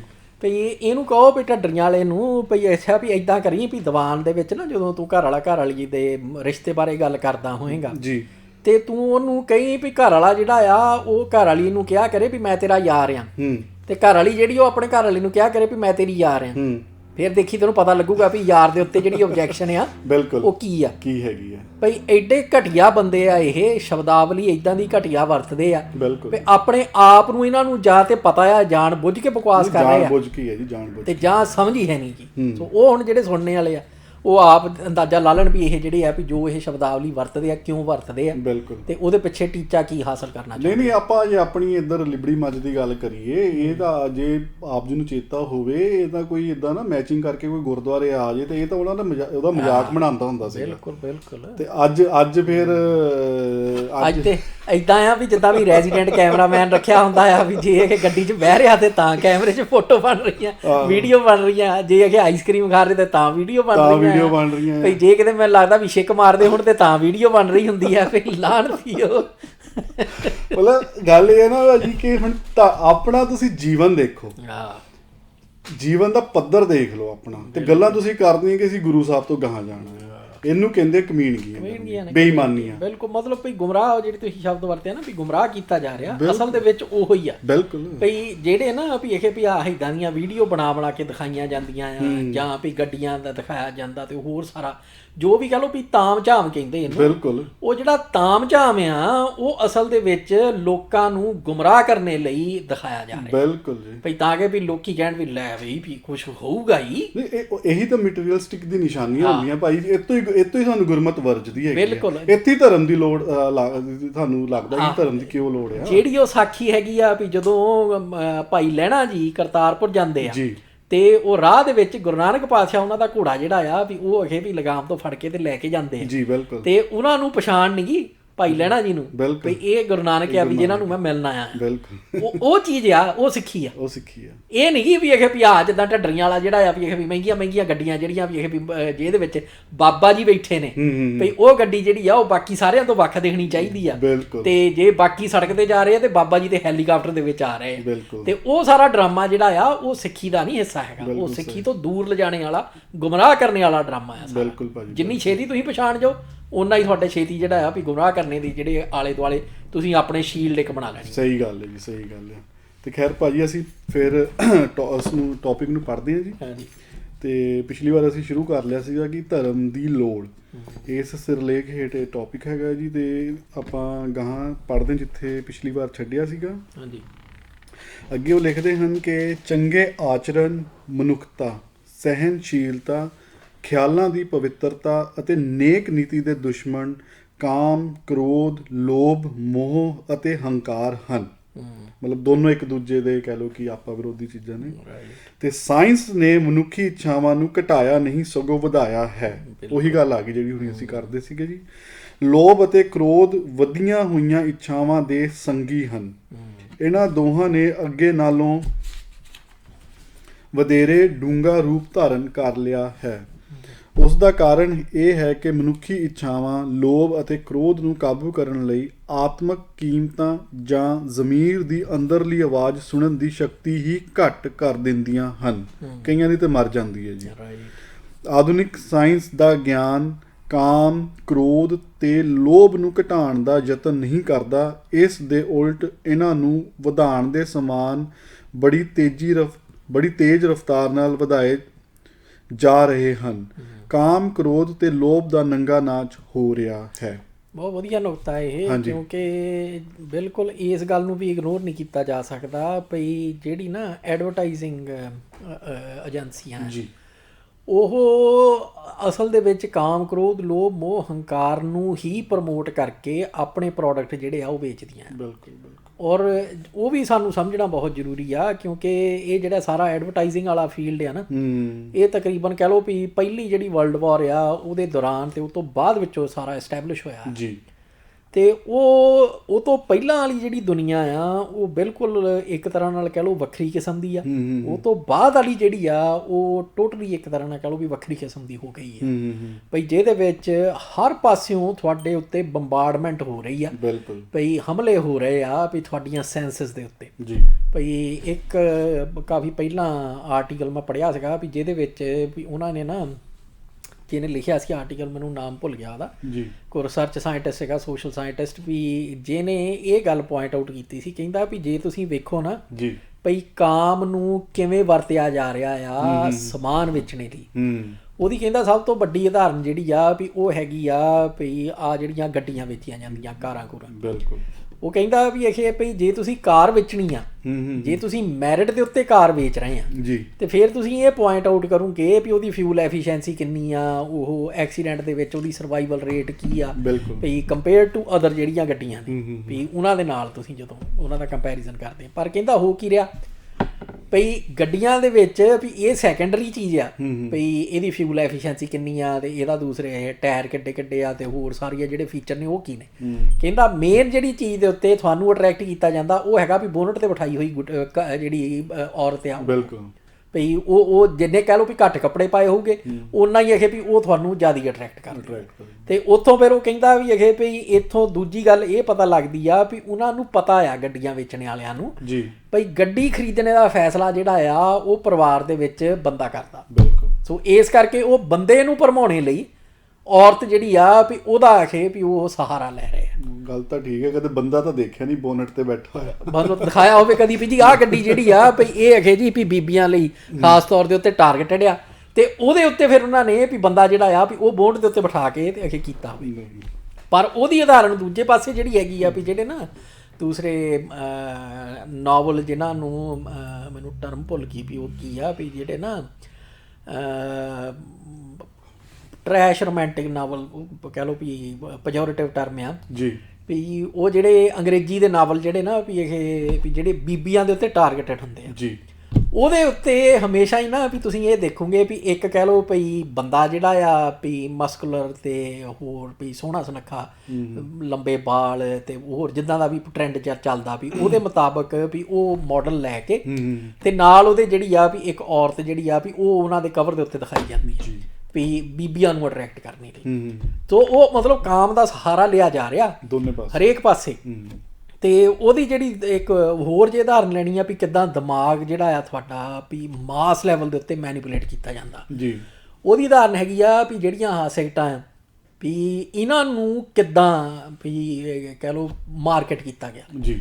ਉਹ ਕਹਿੰਦੇ ਵੀ ਜਦੋਂ ਨਾ ਸਿਗਰਟਾਂ ਬਣੀਆਂ ਜੀ ਤੇ ਜਿਹੜੇ ਉਹ ਰਿਪਲੇਸ ਉਹਨਾਂ ਨੇ ਕੀ ਕੀਤਾ ਸਿਗਰਟਾਂ ਨੇ ਵੀ ਬੰਦੇ ਜਿਹੜੇ ਆ ਉਹ ਤੰਬਾਕੂ ਪੀਂਦੇ ਹੁੰਦੇ ਸੀ ਭਈ ਇੱਧਰ ਭਾਵੇਂ ਹੁੱਕੇ ਸੀਗੇ ਉੱਧਰ ਆ ਦੂਸਰੇ ਪਾਈਪ ਹੁੰਦੇ ਸੀਗੇ ਤੇ ਹੋਰ ਸਾਰੀਆਂ ਜਿਹੜੀਆਂ ਇਹੋ ਜਿਹੀਆਂ ਚੀਜ਼ਾਂ ਸੀ ਉਹਨੂੰ ਸਿਗਰਟਾਂ ਨਾਲ ਵੀ ਰਿਪਲੇਸ ਕਰ ਦਿੱਤਾ ਗਿਆ। ਪਰ ਉਹ ਜਿਹੜਾ ਸੀਗਾ ਵੀ ਜਿਹੜੀ ਸਿਗਰਟ ਇੰਡਸਟਰੀ ਸੀਗੀ ਹੁਣ ਉਹਨੂੰ ਲੱਗਿਆ ਭਈ ਇਹ ਭਈ ਜਿਹੜੇ ਬੰਦੇ ਆ ਸਿਰਫ ਅਸੀਂ ਉਹ ਟਾਰਗੇਟ ਕਰ ਰਹੇ ਆ 50% ਪਾਪੂਲੇਸ਼ਨ ਦਾ ਹਿੱਸਾ ਜਿਹੜਾ ਬੀਬੀਆਂ ਨੇ ਭਈ ਉਹ ਪੀ ਨਹੀਂ ਰਹੀਆਂ ਸਿਗਰਟਾਂ। ਫਿਰ ਉਹਨਾਂ ਨੇ ਇੱਕ ਬੰਦਾ ਜਿਹੜਾ ਆ ਵੀ ਉਹ ਹਾਇਰ ਕੀਤਾ, ਉਹਨੇ ਕੀ ਕੀਤਾ ਵੀ ਇਹ ਭਈ ਹਿਸਾਬ ਇਹ ਲਾਇਆ ਵੀ ਅੱਛਾ ਵੀ ਹੁਣ ਬੀਬੀਆਂ ਨੂੰ ਵੀ ਮਤਲਬ ਇਹ ਜਿਹੜੀ ਸਿਗਰਟ ਆ ਇਹਨੂੰ ਡਿਜ਼ਾਇਰੇਬਲ ਕਿੱਦਾਂ ਬਣਾਇਆ ਜਾਵੇ ਭਈ ਉਹ ਕਹਿਣ ਵੀ ਹਾਂ ਬਈ ਵੀ ਇਹ ਸਿਗਰਟ ਜਿਹਦੇ ਮੂੰਹ ਦੇ ਵਿੱਚ ਆ ਬੀਬੀ ਵੀ ਉਹ ਇਹ ਭਈ ਹਾਈ-ਫਾਈ ਬੀਬੀ ਭਈ ਮਤਲਬ ਵੀ ਉਹ ਸੋਸ਼ਲੀ ਇਹ ਨਾ ਸਮਝਿਆ ਜਾਵੇ ਵੀ ਇਹ ਕੋਈ ਕਹਿ ਲਓ ਭਈ ਧੰਦਾ ਕਰਨੇ ਵਾਲੀ ਆ ਜਾਂ ਕੋਈ ਹੋਰ ਇੱਦਾਂ ਵੀ ਲੋ ਕਲਾਸ ਦੀ ਆ ਜਾਂ ਇੱਦਾਂ ਵੀ ਉਹਨੂੰ ਕਿੱਦਾਂ ਜਿਹੜਾ ਤੁਸੀਂ ਹਾਈ-ਫਾਈ ਵਰਤਿਆ ਨਾ ਸ਼ਬਦ ਭਈ ਹਾਈ-ਫਾਈ ਅਪਰ ਕਲਾਸ ਦੀ ਐਕਸੈਪਟੇਬਲ ਆ, ਐਡਮਾਇਰ ਕੀਤਾ ਜਾਵੇ ਉਹਨੂੰ। ਉਹਨੇ ਕੀਤਾ ਵੀ ਇਹ ਉਹ ਜਿਹੜਾ ਨਿਊਯਾਰਕ ਸ਼ਹਿਰ ਹੈ ਨਾ ਜੀ ਅਮਰੀਕਾ ਦਾ ਉਹਦੇ ਵਿੱਚ ਇਹ ਉਹਨੂੰ ਕਹਿੰਦੇ ਆ ਵੀ ਡੈਬਿਊਟਾਂਟ ਪਰੇਡ ਵੀ ਇਹ ਵੀ ਜਿੱਥੇ ਨਾ ਵੀ ਕਿਸੇ ਟਾਈਮ ਦੇ ਉੱਤੇ ਹੁੰਦੀ ਸੀ ਹੁਣ ਨਹੀਂ ਹੁੰਦੀ ਵੀ ਉਹਦੇ ਵਿੱਚ ਵੀ ਜਿਹੜੇ ਨਾ ਹਾਈ ਸੁਸਾਇਟੀ ਦੀਆਂ ਵੀ ਕਹਿ ਲਓ ਅਡਲਟ ਬੀਬੀਆਂ ਹੁੰਦੀਆਂ ਵੀ 18 ਸਾਲਾਂ ਦੀਆਂ ਜਿਹੜੀਆਂ ਵੀ ਕਹਿ ਲਓ ਵੀ ਅਡਲਟਹੁੱਡ ਦੇ ਵਿੱਚ ਪੈਰ ਰੱਖਿਆ ਜਿਹਨਾਂ ਨੇ ਉਹਨਾਂ ਨੂੰ ਇੰਟਰੋਡਿਊਸ ਕੀਤਾ ਜਾਂਦਾ ਹੁੰਦਾ ਸੀਗਾ ਪੂਰੀ ਜਿਹੜੀ ਸੁਸਾਇਟੀ ਆ ਉਹਨੂੰ। ਤੇ ਉਹਨੇ ਕੀ ਕੀਤਾ ਵੀ ਉਸ ਪਰੇਡ ਨੂੰ ਟਾਰਗੇਟ ਕਰਕੇ ਗੱਲ ਹੈਗੀ ਆ ਕੋਈ 1920-30 ਦੀ ਜੀ ਤੇ ਉਹਦੇ ਦੌਰਾਨ ਉਹਨੇ ਉਹ ਜਿਹੜੀਆਂ ਡੈਬਿਊਟਾਂਟ ਸੀਗੀਆਂ ਉਹਦੇ ਵਿੱਚੋਂ ਨਾ ਵੀ ਇਹ ਇੱਕ ਬੀਬੀ ਨੂੰ ਨਹੀਂ 20ਵੀਂ ਦੀ ਵੀ ਨਹੀਂ 19ਵੀਂ ਕਹਿ ਲਓ ਵੀ 10ਵੀਂ ਦੀ ਆ ਠੀਕ ਹੈ ਜੀ। ਤੇ ਉਹ ਨਾ ਕਰਕੇ ਵੀ ਜਿਨ੍ਹਾਂ ਜ਼ਮਾਨਿਆਂ ਦੇ ਵਿੱਚ ਵੀ ਉੱਥੇ ਵੋਟ ਦਾ ਚੱਲਦਾ ਪਿਆ ਸੀਗਾ ਪ੍ਰੋਟੈਸਟ ਭਈ ਬੀਬੀਆਂ ਨੂੰ ਵੋਟ ਦਾ ਅਧਿਕਾਰ ਦਿਓ ਜੀ। ਬੀਬੀਆਂ ਨੂੰ ਵੋਟ ਦਾ ਅਧਿਕਾਰ ਮਿਲਿਆ ਅਮਰੀਕਾ ਦੇ ਵਿੱਚ 1920 ਦੇ ਵਿੱਚ ਜੀ। ਸੋ ਇਹਦਾ ਮਤਲਬ ਵੀ 1920 ਤੋਂ ਪਹਿਲੀਆਂ ਗੱਲਾਂ ਨੇ ਜੀ। ਤੇ ਉਹ ਅੱਗੇ ਵੀ ਉਹਨੇ ਕੀਤਾ ਵੀ ਉਹ ਜਿਹੜੀਆਂ ਡੈਬਿਊਟਾਂਟ ਸੀਗੀਆਂ ਵੀ ਉਹਨਾਂ ਦੇ ਨਾ 3-4 ਬੀਬੀਆਂ ਦੇ ਹੱਥਾਂ ਦੇ ਵਿੱਚ ਸਿਗਰਟਾਂ ਫੜਾਤੀਆਂ ਵੀ ਮਤਲਬ ਉੱਦਾਂ ਕਹਿ ਲਓ ਵੀ ਉਹਨਾਂ ਨੂੰ ਫੜਾਤੀਆਂ। ਉਹਨਾਂ ਨੇ ਨਾ ਇੱਕ ਪੁਆਇੰਟ ਤੇ ਜਾ ਕੇ ਪਰੇਡ ਦੇ ਵਿੱਚ ਤੇ ਉਹ ਸਿਗਰਟਾਂ ਕੱਢ ਕੇ ਮੂੰਹ 'ਚ ਲਾ ਲਈਆਂ ਤੇ ਉਹ ਬਾਲ ਲਈਆਂ ਤੇ ਉਹਦੇ ਬਾਅਦ ਅਖੇ ਜੀ ਵੀ ਅਖੇ ਵੀ ਐ ਨਾ ਵੀ ਅਖੇ ਵੀ ਉਹ ਨਾਰਾ ਲਾਇਆ ਵੀ ਅਖੇ ਜੀ ਵੀ ਇਹ ਟਾਰਚਸ ਆਫ ਫਰੀडम ਆ। ਯਾਨੀ ਕਿ ਵੀ ਇੱਕ ਘਟੀਆ ਚੀਜ਼ ਜਿਹੜੀ ਤੁਹਾਡੇ ਮੂੰਹ ਦੇ ਵਿੱਚੋਂ ਸੜਿਆਨ ਮਰਾਉਂਦੀ ਆ। ਸਹੀ ਗੱਲ ਹੈ। ਤੇ ਆਲੇ ਦੁਆਲੇ ਨੂੰ ਜਿਹੜਾ ਆ ਵੀ ਉਹ ਸੜਿਆਨ ਨਾਲ ਭਰਦੀ ਆ, ਤੁਹਾਡਾ ਸਰੀਰ ਖਰਾਬ ਕਰਦੀ ਆ, ਸਰੀਰ ਖਰਾਬ ਕਰਦੀ ਆ, ਹੋਰ ਸਾਰਾ ਕੁਝ ਮਤਲਬ ਨੈਗੇਟਿਵ ਕੁਝ ਵੀ ਪੋਜ਼ਿਟਿਵ ਨਹੀਂ ਹੈਗਾ। ਉਹਨੇ ਪੋਜ਼ਿਟਿਵ ਉਹਦੇ ਨਾਲ ਜੋੜ ਦਿੱਤਾ ਭਈ ਇਹ ਵੀ ਪ੍ਰੋਟੈਸਟ ਚੱਲਦੇ ਪਏ ਆ, ਭਈ ਬੀਬੀਆਂ ਜਿਹੜੀਆਂ ਆ ਉਹ ਵੋਟ ਦਾ ਅਧਿਕਾਰ ਮੰਗ ਰਹੀਆਂ। ਉਹਨੇ ਫਿਰ ਉਹਨੂੰ ਅਖੇ ਟਾਰਚਸ ਆਫ ਫਰੀडम ਦੇ ਨਾਲ ਜੋੜ ਦਿੱਤਾ ਵੀ ਜਿਹੜੀਆਂ ਜਾਨੀ ਕਿ ਮਤਲਬ ਇਹ ਮਜਬੂਰੀ ਬਣਾਤੀ ਭਈ ਜੇ ਤੁਸੀਂ ਕੋਈ ਬੀਬੀ ਦੇ ਮੂੰਹ ਦੇ ਵਿੱਚ ਸਿਗਰਟ ਦੇਖਦੇ ਆ ਉਹਦਾ ਮਤਲਬ ਆ ਵੀ ਜੇ ਜੀ ਵੋਟਾਂ ਦੇ ਅਧਿਕਾਰ ਨਹੀਂ ਲੜਦੀ ਪਈ ਆ। ਸਹੀ ਗੱਲ, ਮਤਲਬ ਇਸ ਤਰੀਕੇ ਨਾਲ ਉਹਨਾਂ ਨੇ ਮਾਰਕੀਟਿੰਗ ਕਰਕੇ ਦਿਮਾਗ ਦੇ ਉੱਤੇ ਤੁਸੀਂ ਕਹ ਲਓ ਵੀ ਪੂਰੀ ਇੱਕ ਪਾਪੂਲੇਸ਼ਨ ਨੂੰ ਉਹ ਮੈਨੀਪੂਲੇਟ ਕਰਦੇ ਆ। ਬਿਲਕੁਲ। ਸੋ ਉਹ ਚੀਜ਼ਾਂ ਜਿਹੜੀਆਂ ਵੀ ਸਾਨੂੰ ਬਹੁਤ ਹੀ ਧਿਆਨ ਰੱਖਣੇ ਦੀ ਲੋੜ ਹੁੰਦੀ ਆ ਵੀ ਜਦੋਂ ਆਪਾਂ ਆਲੇ ਦੁਆਲੇ ਇਸ ਦੁਨੀਆ ਦੇ ਵਿੱਚ ਵਿਚਰਦੇ ਆ ਵੀ ਜਿਹਦੇ ਵਿੱਚ ਗੁਰੂ ਪਾਤਸ਼ਾਹ ਜਦੋਂ ਕਹਿੰਦੇ ਆ ਵੀ ਖੰਨਿਓ ਤਿੱਖੀ ਵਾਲੋਂ ਨਿੱਕੀ ਇਤ ਮਾਰਗ ਜਾਣਾ, ਭਈ ਉਹ ਹੀ ਆ ਵੀ ਜਦੋਂ ਤੁਸੀਂ ਕੋਈ ਵੀ ਫੈਸਲਾ ਕਰ ਰਹੇ ਆ ਫੈਸਲੇ ਦੇ ਵਿੱਚ ਤੁਹਾਡੇ ਗਲਤੀ ਦੀ ਗੁੰਜਾਇਸ਼ ਇੰਨੀ ਜ਼ਿਆਦੀ ਆ ਵੀ ਮਤਲਬ ਕਹਿ ਲਓ ਵੀ ਗਲਤੀ ਹੋਣ ਦੀ। ਬਿਲਕੁਲ। ਭਈ ਪਰ ਗਲਤੀ ਜਿਹੜੀ ਆ ਵੀ ਹੋ ਕੇ ਕਹਿ ਲਓ ਜਾਂ ਕਹਿ ਲਓ ਵੀ ਬਚਣੇ ਦੀ ਜਿਹੜੀ ਆ ਵੀ ਉਹ ਬਹੁਤ ਇੱਕ ਨੈਰੋ ਬੈਂਡ ਆ ਵੀ ਜਿਹਨੂੰ ਗੁਰੂ ਪਾਤਸ਼ਾਹ ਕਹਿੰਦੇ ਭਈ ਸਹੀ ਫੈਸਲਾ ਜਿਹੜਾ ਕਰਨਾ ਉਹ ਬਾਲ ਨਾਲੋਂ ਵੀ ਨੈਰੋ ਆ। ਬਿਲਕੁਲ। ਪਰ ਤਲਵਾਰ ਦੀ ਧਾਰ ਨਾਲੋਂ ਵੀ ਤਿੱਖਾ ਆ। ਤੇ ਥੋੜਾ ਜਿਹਾ ਵੀ ਤੁਸੀਂ ਇੱਧਰ ਉੱਧਰ ਹੋ ਗਏ ਤੇ ਤੁਹਾਡਾ ਪੈਰ ਵੱਢਿਆ ਜਾਣਾ ਵੀ ਆਪਣਾ ਤੁਸੀਂ ਨੁਕਸਾਨ ਕਰਾ ਲੈਣਾ ਤੇ ਜਾਂ ਤੁਸੀਂ ਬਿਲਕੁਲ ਹੀ ਐਂ ਥੱਲੇ ਡਿੱਗ ਪੈਣਾ। ਸਹੀ ਗੱਲ। ਔਰ ਉਹ ਚੀਜ਼ਾਂ ਜਿਹੜੀਆਂ ਤੁਸੀਂ ਖੱਪ ਗਰੇਡਾਂ ਦੀ ਉਦਾਹਰਨ ਦਿੱਤੀ ਉਹਦੇ ਵਿੱਚ ਦਿਖਦੀਆਂ ਇਹ ਡਿੱਗਦੇ ਵੀ ਦਿਖਦੇ ਆ ਤੇ ਆਪਣੇ ਪੈਰ ਵੀ ਬਣਾਉਂਦੇ ਵੇਖਦੇ ਆ। ਬਿਲਕੁਲ। ਤਦੀ ਭਾਜੀ ਗੁਰੂ ਸਾਹਿਬ ਨੇ ਬਾਰ-ਬਾਰ ਬਹੁਤ ਜ਼ਿਆਦਾ ਇਨਸਿਸਟ ਕੀਤਾ ਕਿ ਜਿਹੜੀ ਤੁਹਾਡੀ ਸੰਗਤ ਆ ਉਹ ਵਧੀਆ ਹੋਣੀ ਚਾਹੀਦੀ। ਜਿਹੜਾ ਤੁਹਾਡਾ ਜਿੱਦਾਂ ਦਾ ਜੀਵਨ ਹੈ ਨਾ ਉਹਦੇ ਵਿੱਚ ਤੁਹਾਡੇ ਆਲੇ ਦੁਆਲੇ ਦੀ ਸੰਗਤ ਦਾ ਬੜਾ ਵੱਡਾ ਰੋਲ ਹੁੰਦਾ। ਤੁਹਾਡੇ ਮਾਪੇ ਦੀ ਸੰਗਤ, ਤੁਹਾਡੇ ਟੀਚਰ ਦੀ ਸੰਗਤ, ਤੁਹਾਡੇ ਯਾਰ ਮਿੱਤਰਾਂ ਦੀ ਸੰਗਤ ਹੈ ਨਾ, ਉਹ ਸਾਰੀ ਜਿਹੜੀ ਸੰਗਤ ਆ ਉਹ ਤੁਹਾਡਾ ਇੱਕ ਕਹਿ ਲਓ ਕਿ ਕਿਤੇ ਨਾ ਕਿਤੇ ਤੁਹਾਡੇ ਮਾਈਂਡ ਨਾਲ ਪਲੇ ਜ਼ਰੂਰ ਕਰਦੀ ਹੈਗੀ ਹੈ। ਹੁਣ ਜਿਹੜੇ ਇਹ ਅਪਗ੍ਰੇਡਾਂ ਦੀ ਸੰਗਤ ਕਰਦੇ ਨੇ, ਜਿਨ੍ਹਾਂ ਦਾ ਆਪਣੇ ਵਿਚਾਰਾਂ 'ਤੇ ਕੋਈ ਉਹਨਾਂ ਦੀ ਕੰਟਰੋਲ ਨਹੀਂ ਹੈਗਾ ਜਾਂ ਜਿਨ੍ਹਾਂ ਦੇ ਆਪਣੇ ਕੋਈ ਵਿਚਾਰ ਨਹੀਂ ਹੈਗੇ, ਜਿਹੜੇ ਇੱਕ ਕਹਿ ਲਓ ਕਿ ਭੇਡ ਬਿਰਤੀ ਕਹਿ ਲੈਂਦੇ ਆਪਾਂ, ਜਿਨ੍ਹਾਂ ਦੀ ਆਪ ਦੀ ਕੋਈ ਸਟੱਡੀ ਜਾਂ ਰਿਸਰਚ ਨਹੀਂ ਹੈਗੀ, ਉਹ ਫਿਰ ਇਹੋ ਜਿਹੀ ਜਦੋਂ ਸੰਗਤ ਹੋਰ ਮੋਸਟਲੀ ਪਾਪੂਲੇਸ਼ਨ ਸਾਡੇ ਕੋਲ ਉੱਦਾਂ ਦੀ ਹੈਗੀ ਹੈ। ਇਕੱਲੇ ਆਪਾਂ ਆਪਣੀ ਕੌਮ ਦੀ ਨਹੀਂ ਗੱਲ ਕਰਦੇ, ਹਿਊਮਨ ਸਾਈਕੀ ਦੀ ਗੱਲ ਕਰਦੇ ਹਾਂ। ਮੋਸਟ ਪਾਪੂਲੇਸ਼ਨ ਸਾਨੂੰ ਬਿਲੋਂਗ ਉਸ ਕੈਟਾਗਰੀ ਨੂੰ ਕਰਦੀ ਹੈ ਜਿਹੜੀ ਭੇਡ ਬਿਰਤੀ ਹੈ, ਜਿਹੜੀ ਕਿਸੇ ਦੇ ਪਿੱਛੇ ਲੱਗ ਜਾਂਦੀ ਹੈਗੀ ਹੈ। ਉਹ ਸੰਗਤ ਦਾ ਹੁਣ ਉਹ ਜਦੋਂ ਉਹ ਇਹਨਾਂ ਦੀ ਸੰਗਤ ਕਰਦੀ ਹੈ, ਇਹਨਾਂ ਨੂੰ ਸੁਣਦੀ ਹੈ, ਉਹਨਾਂ ਨੂੰ ਪਤਾ ਹੀ ਨਹੀਂ ਲੱਗਦਾ ਕਿ ਉਹ ਹੁਣ ਜੋ ਉਹ ਕਰ ਰਹੇ ਨੇ ਆਪਣੇ ਉਹਦੇ ਜੋ ਨੈਕਸਟ ਸਟੈਪਸ ਦੇ ਵਿੱਚ ਜੋ ਉਹਨਾਂ ਨੇ ਕਰਨਾ ਉਹ ਠੀਕ ਹੈ ਕਿ ਗਲਤ ਹੈ। ਜਿੱਦਾਂ ਆਪ ਜੀ ਨੇ ਹੁਣ ਦੱਸਿਆ ਕਿ ਹੁਣ ਜਿਹੜਾ ਟਾਰਚ ਆਫ ਫਰੀडम ਹੈਗਾ ਆ, ਹੁਣ ਉਸ ਤੋਂ ਬਾਅਦ ਜਿਹੜੀ ਬੀਬੀਆਂ ਨੇ ਉਹਨਾਂ ਨੂੰ ਫੋਲੋ ਕੀਤਾ ਹੋਣਾ ਆ, ਉਹਨਾਂ ਦੇ ਜਾਲ 'ਚ ਫਸ ਗਈਆਂ। ਹੁਣ ਇਹ ਤਾਂ ਨਸ਼ੇ ਦਾ ਜਾਲ ਤਾਂ ਇੱਦਾਂ ਦਾ ਹੈ, ਜਦੋਂ ਤੁਸੀਂ ਇੱਕ ਵਾਰ ਸ਼ੁਰੂ ਕਰ ਲਿਆ ਇੱਕ ਆਪਣੇ ਆਪ ਨੂੰ ਹਾਈ ਪ੍ਰੋਫਾਈਲ ਦੱਸਣ ਲਈ ਅਸੀਂ ਕੀ ਹਾਈ ਸੋਸਾਇਟੀ ਨੂੰ ਬਿਲੋਂਗ ਕਰਦੇ ਹਾਂ। ਹੁਣ ਜੇ ਆਪਾਂ ਭਾਜੀ ਇੰਡੀਆ ਦੇ ਵਿੱਚ ਵੀ ਦੇਖੀਏ, ਹੋ ਸਕਦਾ ਇੱਥੇ ਵੀ ਹੋਵੇ, ਹੁਣ ਜਿਹੜੇ ਹਾਈ ਪ੍ਰੋਫਾਈਲ ਦੇ ਬੰਦੇ ਹੁੰਦੇ ਆ ਉਹਨਾਂ ਦੀ ਪਾਰਟੀਜ਼ ਦੇ ਵਿੱਚ ਵੀ ਸਾਰਾ ਕੁਝ ਚੱਲਦਾ ਹੈਗਾ। ਕਈ ਵਾਰ ਅਸੀਂ ਨਿਊਜ਼ 'ਚ ਵੀ ਦੇਖਿਆ ਹੈ ਕਿਉਂਕਿ ਉਹਨਾਂ ਨੇ ਇੱਕ ਸਟੇਟਸ ਬਣਾ ਦਿੱਤਾ ਕਿ ਜੇ ਤੁਸੀਂ ਦਾਰੂ ਨਹੀਂ ਪੀਂਦੇ, ਤੁਸੀਂ ਕੋਈ ਸਿਗਰਟ ਨਹੀਂ ਪੀਂਦੇ ਜਾਂ ਤੁਸੀਂ ਕੋਈ ਹੋਰ ਨਸ਼ਾ ਨਹੀਂ ਕਰਦੇ, ਤੁਸੀਂ ਹਾਈ ਪ੍ਰੋਫਾਈਲ ਸਟੇਟਸ ਵਿੱਚ ਨਹੀਂ ਆ ਸਕਦੇ ਹੈਗੇ। ਇੱਕ ਮਾਈਂਡ ਉੱਦਾਂ ਦਾ ਸੈੱਟ ਕਰ ਦਿੱਤਾ ਆ ਤੇ ਬੰਦਾ ਜਦੋਂ ਫਸ ਜਾਂਦਾ ਆ ਤੇ ਹੁਣ ਨਸ਼ੇ ਦੇ ਵਿੱਚੋਂ ਤਾਂ ਨਿਕਲਣਾ ਕਿਤੇ ਖੇਡ ਪਈ ਹੈ, ਕਿਤੇ ਸੌਖਾ ਪਿਆ ਹੈ। ਜਿਹੜਾ ਇੱਕ ਵਾਰ ਬੰਦਾ ਫਸ ਜਾਂਦਾ ਹੈਗਾ ਉਹ ਤਾਂ ਮਤਲਬ ਖਾਸ ਤਰ੍ਹਾਂ ਦੀ ਇੱਕ ਇਨਰ ਸਟਰੈਂਥ ਚਾਹੀਦੀ ਹੁੰਦੀ ਆ, ਬਹੁਤ ਤਕੜੀ ਜੀ, ਜਿਹੜੀ ਤੁਹਾਨੂੰ ਜਿਹੜੀ ਕਹਿ ਲਓ ਵੀ ਤੋੜ ਆਉਣੀ ਆ ਨਸ਼ੇ ਦੀ, ਵੀ ਉਹਨੂੰ ਓਵਰਕਮ ਕਰਨੇ ਦੇ ਵਿੱਚ ਵੀ ਤੁਹਾਡੀ ਸਹਾਇਤਾ ਕਰੇ ਜੀ। ਪਰ ਇਹਦੇ ਨਾਲ ਹੀ ਨੁਕਤਾ ਇੱਕ ਹੋਰ ਵੀ ਆਉਂਦਾ ਆ ਵੀ ਜਿਹੜੀ ਹੈਗੀ ਨਾ ਗੱਲ ਮਾਨਸਿਕ ਰੋਗ ਦੀ ਜੀ, ਉਹ ਵੀ ਇੱਥੇ ਵਿਚਾਰਨਾ ਜ਼ਰੂਰੀ ਆ। ਵੀ ਹੁਣ ਜਿਹੜੀ ਤੁਸੀਂ ਨਾ ਇਹ ਦੇਖਦੇ ਆ ਵੀ ਖੱਪ ਗਰੇਡਾਂ ਦੇ ਵਿੱਚ ਵੀ ਮਾਨਸਿਕ ਬਿਮਾਰੀ ਜਿਹੜੀ ਆ ਵੀ ਉਹ ਐਨ ਪੂਰੀ ਜੜ ਫੜੀ ਬੈਠੀ ਆ ਤੇ ਇਹ ਹੁਣ ਵੀ ਉਸ ਚੀਜ਼ ਨੂੰ ਡਿਫੈਂਡ ਵੀ ਕਰਦੇ ਆ ਤੇ ਹੋਰ ਵੀ ਸਭ ਕੁਝ ਕਰ ਰਹੇ ਆ। ਪਰ ਇਹਦੇ ਮੁਕਾਬਲੇ ਦੇ ਉੱਤੇ ਨਾ ਵੀ ਤੁਸੀਂ 18ਵੀਂ ਸਦੀ, 19ਵੀਂ ਸਦੀ, 20ਵੀਂ ਸਦੀ ਜੀ ਵੀ ਜੋ ਕਹਿ ਲਓ ਵੀ 84 ਤੋਂ ਬਾਅਦ ਹੋਇਆ, ਭਾਵੇਂ ਦਿੱਲੀ ਦੇ ਵਿੱਚ ਭਾਵੇਂ ਹੋਰ ਥਾਵਾਂ ਦੇ ਉੱਤੇ, ਤੇ ਜੋ ਆਪਾਂ ਕਸ਼ਟ ਜਿਹੜੇ ਆ ਵੀ ਸਾਡੇ ਪੁਰਖੇ ਜਿਹੜੇ ਆ ਵੀ ਉਹਨਾਂ ਨੇ ਝੱਲੇ, ਜਦੋਂ ਆਪਾਂ ਕਹੀਦਾ ਵੀ ਇਹ ਵੀ ਜਿਹਨਾਂ ਦੇ ਗਲਾਂ ਦੇ ਵਿੱਚ ਨਿਆਣਿਆਂ ਦੇ ਟੋਟੇ ਕਰਕੇ ਵੀ ਹਾਰ ਪਾਏ ਗਏ, ਹੁਣ ਉਹ ਜਿਹੜਾ ਮਾਨਸਿਕ ਤਸ਼ੱਦਦ ਆ, ਟਰਾਮਾ ਜਿਹੜਾ ਆ, ਉਹਦੇ ਵਿੱਚੋਂ ਨਿਕਲਣਾ ਕੋਈ ਸੌਖੀ ਗੱਲ ਥੋੜੀ ਆ। ਉਹ ਕਿਹੜੇ ਸਾਈਕੋਲੋਜਿਸਟ ਸੀਗੇ, ਉਹ ਕਿਹੜੇ ਸਾਈਕੋ ਐਨਾਲਿਸਟ ਸੀਗੇ ਵੀ ਜਿਨ੍ਹਾਂ ਨੇ ਉਹਨੂੰ ਕੱਢਿਆ ਆ? ਉਹ ਗੁਰੂ ਦੀ ਬਾਣੀ ਆ, ਜਿਹਦਾ ਲੜ ਫੜਿਆ ਹੋਇਆ ਤੁਸੀਂ ਆਪ ਜਿਹੜਾ ਆਪਣਾ ਮਾਨਸਿਕ ਸੰਤੁਲਨ ਆ ਉਹ ਕਾਇਮ ਰੱਖਣ ਦੇ ਵਿੱਚ ਕਾਮਯਾਬ ਰਹੇ ਆ। ਉਹ ਇਹ ਨਹੀਂਗਾ ਵੀ ਇਹ ਵੀ ਮਤਲਬ ਵੀ ਜੀ ਅਸੀਂ ਸਾਨੂੰ ਉਹਨਾਂ ਨੇ ਗੁਰੂ ਪਾਤਸ਼ਾਹ ਨੇ ਵੀ ਬਿਲਕੁਲ ਹੀ ਇਮਿਊਨ ਬਣਾਤਾ ਹੈ। ਸਹੀ ਗੱਲ ਹੈ। ਉਹ ਇਮਿਊਨਿਟੀ ਜਿਹੜੀ ਆ ਸਟਰੈਂਥ ਜ਼ਰੂਰ ਸਾਡੀ ਵਧਾਈ ਆ, ਤਾਕਤਵਰ ਸਾਨੂੰ ਜ਼ਰੂਰ ਕੀਤਾ ਆ, ਮਾਨਸਿਕ ਤੌਰ ਦੇ ਉੱਤੇ ਵੀ, ਸਰੀਰਕ ਤੌਰ ਦੇ ਉੱਤੇ ਵੀ, ਹਰੇਕ ਪੱਖੋਂ। ਬਿਲਕੁਲ। ਪਰ ਇਹ ਨਹੀਂਗਾ ਵੀ ਅਸੀਂ ਇਮਿਊਨ ਹੋ ਗਏ ਆ ਵੀ ਸਾਡੇ ਤੇ ਅਸਰ ਹੀ ਨਹੀਂ ਹੁੰਦਾ। ਸਹੀ ਗੱਲ ਹੈ। ਜਦੋਂ ਕਿਰਪਾਨ ਪੈਂਦੀ ਆ ਫੱਟ ਹੁੰਦਾ ਹੀ ਪੈਂਦਾ ਆ ਸਾਡੇ ਵੀ, ਪਰ ਇਹ ਆ ਵੀ ਉਹ ਫੱਟ ਨੂੰ ਇਗਨੋਰ ਕਰਨੇ ਦੀ ਕਲਾ ਜਿਹੜੀ ਆ, ਉਹ ਤਾਕਤ ਜਿਹੜੀ ਆ ਉਹ ਗੁਰੂ ਪਾਤਸ਼ਾਹ ਨੇ ਦਿੱਤੀ। ਜਿਹੜਾ ਮਾਨਸਿਕ ਹਮਲਾ ਹੁੰਦਾ ਆ ਉਹਦਾ ਵੀ ਅਸਰ ਜਿਹੜਾ ਆ ਸਾਡੇ ਦਿਮਾਗਾਂ ਤੇ ਵੀ ਹੁੰਦਾ ਆ, ਪਰ ਉਹਨੂੰ ਸਹਾਰਨੇ ਦੀ ਜਿਹੜੀ ਤਾਕਤ ਆ ਉਹ ਗੁਰੂ ਪਾਤਸ਼ਾਹ ਨੇ ਸਾਨੂੰ ਸਿਖਾਈ ਆ। ਹੁਣ ਜਦੋਂ ਤੁਸੀਂ ਗੁਰਬਾਣੀ ਤੋਂ ਕਿਸੇ ਨੂੰ ਤੋੜ ਦਿੱਤਾ ਤੇ ਉਹ ਜਿਹੜੀ ਸਟਰੈਂਥ ਆ ਤੁਸੀਂ ਉਹਦੇ ਤੋਂ ਪਾਸੇ ਕਰ ਦਿੱਤਾ, ਫਿਰ ਉਹਨਾਂ ਨੂੰ ਸਾਈਕੋਲੋਜਿਸਟ ਕੋਲੇ ਜਾ ਕੇ ਤੁਸੀਂ ਕਹਿੰਦੇ ਆ ਵੀ ਉਹਦੇ ਕੋਲੇ ਜਾ ਕੇ ਤੇ ਉਹਦੇ ਕੋਲੋਂ ਅਗੇ ਵੀ ਆਪਣੀ ਤਾਕਤ ਜਿਹੜੀ ਆ ਵੀ ਉਹ ਲੈ। ਸਹੀ ਗੱਲ ਹੈ ਜੀ। ਮਤਲਬ ਇੱਕ ਸਹੀ ਗੱਲ ਹੈ, ਬੜੀ ਬੇਈਮਾਨੀ ਹੈ ਇਹਨਾਂ ਦੀ, ਬੜੀ ਕਮੀਨਗੀ ਹੈ ਇਹਨਾਂ ਲੋਕਾਂ ਦੀ। ਔਰ ਉਹ ਹੁਣ ਉਹ ਜਿਹੜੇ ਕਹਿ ਲਓ ਵੀ ਕਿਸੇ ਦੇ ਨਿਆਣੇ ਨੂੰ ਕੁਝ ਹੋ ਜਾਵੇ ਜੀ, ਭਈ ਜਿਹੜਾ ਨਾ ਸਭ ਤੋਂ ਵੱਡਾ ਜਿਹੜਾ ਇੱਕ ਤਰ੍ਹਾਂ ਨਾਲ ਕਹਿ ਲਓ ਵੀ ਮਾਨਸਿਕ ਬੋਝ ਜਿਹੜਾ ਕੋਈ ਮਾਪਿਆਂ ਦੇ ਵਿੱਚੋਂ ਕੋਈ ਚੱਕ ਸਕਦਾ ਉਹ ਉਹੋ ਹੀ ਆ ਵੀ ਜੇ ਕਿਸੇ ਦੇ ਨਿਆਣੇ ਨੂੰ ਕੁਝ ਹੋ ਜਾਵੇ। ਹੁਣ ਜਿਹਦੇ ਨਿਆਣੇ ਨੂੰ ਔਟਿਜ਼ਮ ਦਾ ਡਾਇਗਨੋਸਿਸ ਹੋ ਗਿਆ ਜਾਂ ਕੁਝ ਇਦਾਂ ਦਾ ਹੋ ਗਿਆ, ਉਹਦੇ ਮਨ ਦੇ ਉੱਤੇ ਜਿਹੜਾ ਭਾਰ ਆ ਉਹਨੂੰ ਤੁਸੀਂ ਕਹੋ ਵੀ ਇਹ ਵੀ ਨਾ ਦੂਸਰਾ ਨਿਤਨੇਮ ਕਰਨੇ ਦਾ ਕੋਈ ਫਾਇਦਾ ਨਹੀਂ ਹੈਗਾ, ਵੀ ਵਾਹਿਗੁਰੂ ਜੇ ਤੁਸੀਂ ਜਾਪ ਉੱਦਾਂ ਹੀ ਮਨ ਦੇ ਅੰਦਰ ਵੀ ਕਰਦੇ ਹੋ ਉਹਦਾ ਕੋਈ ਫਾਇਦਾ ਨਹੀਂ ਹੈਗਾ, ਵੀ ਉਹ ਸਾਰੀਆਂ ਚੀਜ਼ਾਂ। ਤੇ ਜੇ ਉਹ ਕਹਿੰਦਾ ਆ ਦੂਸਰਾ ਸਾਈਕੋਲੋਜਿਸਟ ਭਈ ਤੂੰ ਅਖੇ ਵੀ ਜਾ ਕੇ ਤੇ ਯੋਗਾ ਦੇ ਪੋਸਚਰ 'ਚ ਬੈਠਿਆ ਕਰ, ਜਾਂ ਤੂੰ ਮੈਡੀਟੇਟ ਕਰਿਆ ਕਰ, ਜਾਂ ਤੂੰ ਅਖੇ ਸਮੁੰਦਰ ਦੇ ਕੰਢੇ ਤੇ ਬਹਿ ਕੇ ਤੇ ਜਿਹੜੀਆਂ ਲਹਿਰਾਂ ਆ ਵੀ ਉਹਨਾਂ ਨੂੰ ਗਿਣਿਆ ਕਰ, ਉਹ ਸਭ ਠੀਕ ਆ। ਉਹ ਸਭ ਠੀਕ ਹੈ, ਮਤਲਬ ਜੋ ਗੁਰਬਾਣੀ ਕਹਿੰਦੀ ਉਹ ਕਰਦੇ ਆ। ਭਈ ਜਿਹੜੇ ਕਹਿ ਲਓ ਵੀ ਸਾਡੇ ਇਹ ਇਹੋ ਜਿਹੇ ਬੇਵਕੂਫ ਹੁੰਦੇ ਵੀ ਜਿਨ੍ਹਾਂ ਲਈ ਮੁਹਾਵਰਾ ਬਣਿਆ ਆ ਵੀ ਘਰ ਦੀ ਮੁਰਗੀ ਦਾਲ ਬਰਾਬਰ। ਭਈ ਜਿਨ੍ਹਾਂ ਨੂੰ ਜੋ ਹੱਥ ਦੇ ਵਿੱਚ ਹੈਗਾ ਆ ਉਹਦੀ ਤਾਂ ਵੈਲਿਊ ਦਾ ਅੰਦਾਜ਼ਾ ਕੋਈ ਨਹੀਂ, ਬਾਹਰ ਟੱਕਰਾਂ ਮਾਰਦੇ ਫਿਰਦੇ ਆ ਵੀ ਇਹ ਵੀ ਭਾਈ ਵੀ ਇਹ ਵੀ ਹੁਣ ਮੇਰੀ ਆਹ ਪ੍ਰੋਬਲਮ ਹੈਗੀ ਆ, ਭਈ ਇਹਦੇ ਲਈ ਮੈਂ ਕਿੱਦਾਂ ਆ ਕੇ ਸੋਲੂਸ਼ਨ ਲੱਭਾਂ, ਇਹਨੂੰ ਮੈਂ ਹੱਲ ਕਿੱਦਾਂ ਕਰਾਂ। ਬਿਲਕੁਲ। ਨਹੀਂ ਇਹੀ ਭਾਜੀ ਇਹਨਾਂ ਦੀ ਬੇਈਮਾਨੀ, ਇਹਨਾਂ ਲੋਕਾਂ ਦੀ, ਇਹਨਾਂ ਕਮੀਣਿਆਂ ਦੀ ਕਮੀਣਗੀ ਹੈਗੀ ਆ। ਹੁਣ ਕਿਉਂਕਿ ਨਾ ਜਿੱਦਾਂ ਇਹਨਾਂ ਦਾ ਆਪਣਾ TRP ਦਾ ਵੀ ਰੌਲਾ ਰਹਿੰਦਾ ਆ। ਹੁਣ ਉਹ ਬੱਕਰੀ ਨੂੰ ਨਵੀਂ ਇੱਕ ਸਟੇਟਮੈਂਟ ਘੁੰਮਦੀ ਫਿਰਦੀ ਫੇਸਬੁੱਕ ਦੇ ਉੱਤੇ।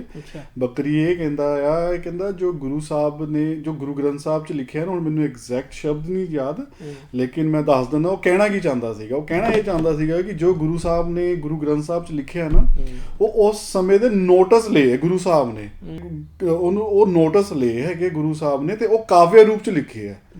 ਜੇ ਗੁਰੂ ਸਾਹਿਬ ਕੋਈ ਏਦਾਂ ਸਿੱਧਾ ਸੁਨੇਹਾ ਦੇਣਾ ਚਾਹੁੰਦੇ ਹੋਣ ਨਾ ਤੇ ਸਿੱਧਾ ਲਿਖ ਕੇ ਜਾਂਦੇ ਕਿ ਇਦਾਂ ਨਹੀਂ ਤੇ ਇਦਾਂ ਨਹੀਂ ਤੇ ਇਦਾਂ, ਤੇ ਉਹਨੂੰ ਕਾਵਿ ਰੂਪ ਚ ਲਿਖ ਕੇ ਫਿਰ ਉਹਦੇ ਲੋਕੀ ਆਪਣੇ ਆਪਣੇ ਅਰਥ ਕੱਢੀ ਜਾਂਦੇ, ਆਪਣੇ ਆਪਣੇ ਮਤਲਬ ਕੱਢੀ ਜਾਂਦੇ, ਮਿਸ਼ਨਰੀ ਇਦਾਂ ਕਹੀ ਜਾਂਦੇ, ਇਦਾਂ ਫਿਰ ਉਹਨੇ ਕਈ ਕੁਛ ਯਾਨੀ ਕਿ ਤੁਸੀਂ ਇਹ ਵੇਖੋ ਭਈ ਇਹ ਵੀ ਕਿਹੜੇ ਘਟੀਆ ਪੱਧਰ ਦੇ ਉੱਤੇ ਜਾ ਕੇ ਤੇ ਇਹ ਆਲੇ ਦੁਆਲੇ ਨੂੰ ਵੀ ਵੇਖ ਰਹੇ ਆ, ਤੇ ਜਿਹੜੀ ਸਾਡਾ ਇਤਿਹਾਸ ਆ ਉਹਨੂੰ ਦੇਖ ਰਹੇ, ਤੇ ਜਿਹੜੇ ਸਾਡੇ ਕਹਿ ਲਓ ਭਈ ਹੋਂਦ ਦੀ ਨੀਂਹ ਆ ਗੁਰਬਾਣੀ ਉਹਨੂੰ ਕਿਵੇਂ ਵੇਖ ਰਹੇ ਇਹ ਭਾਈ ਇਹਦੇ ਨਾਲ ਜਿਹੜੀ ਗੁਰਬਾਣੀ ਆ ਤੇ ਜਿਹੜਾ ਸਾਡਾ ਸਾਰਾ ਸਿਸਟਮ ਆ ਉਹਨੂੰ ਨਹੀਂ ਕੋਈ ਫਰਕ ਪੈਂਦਾ।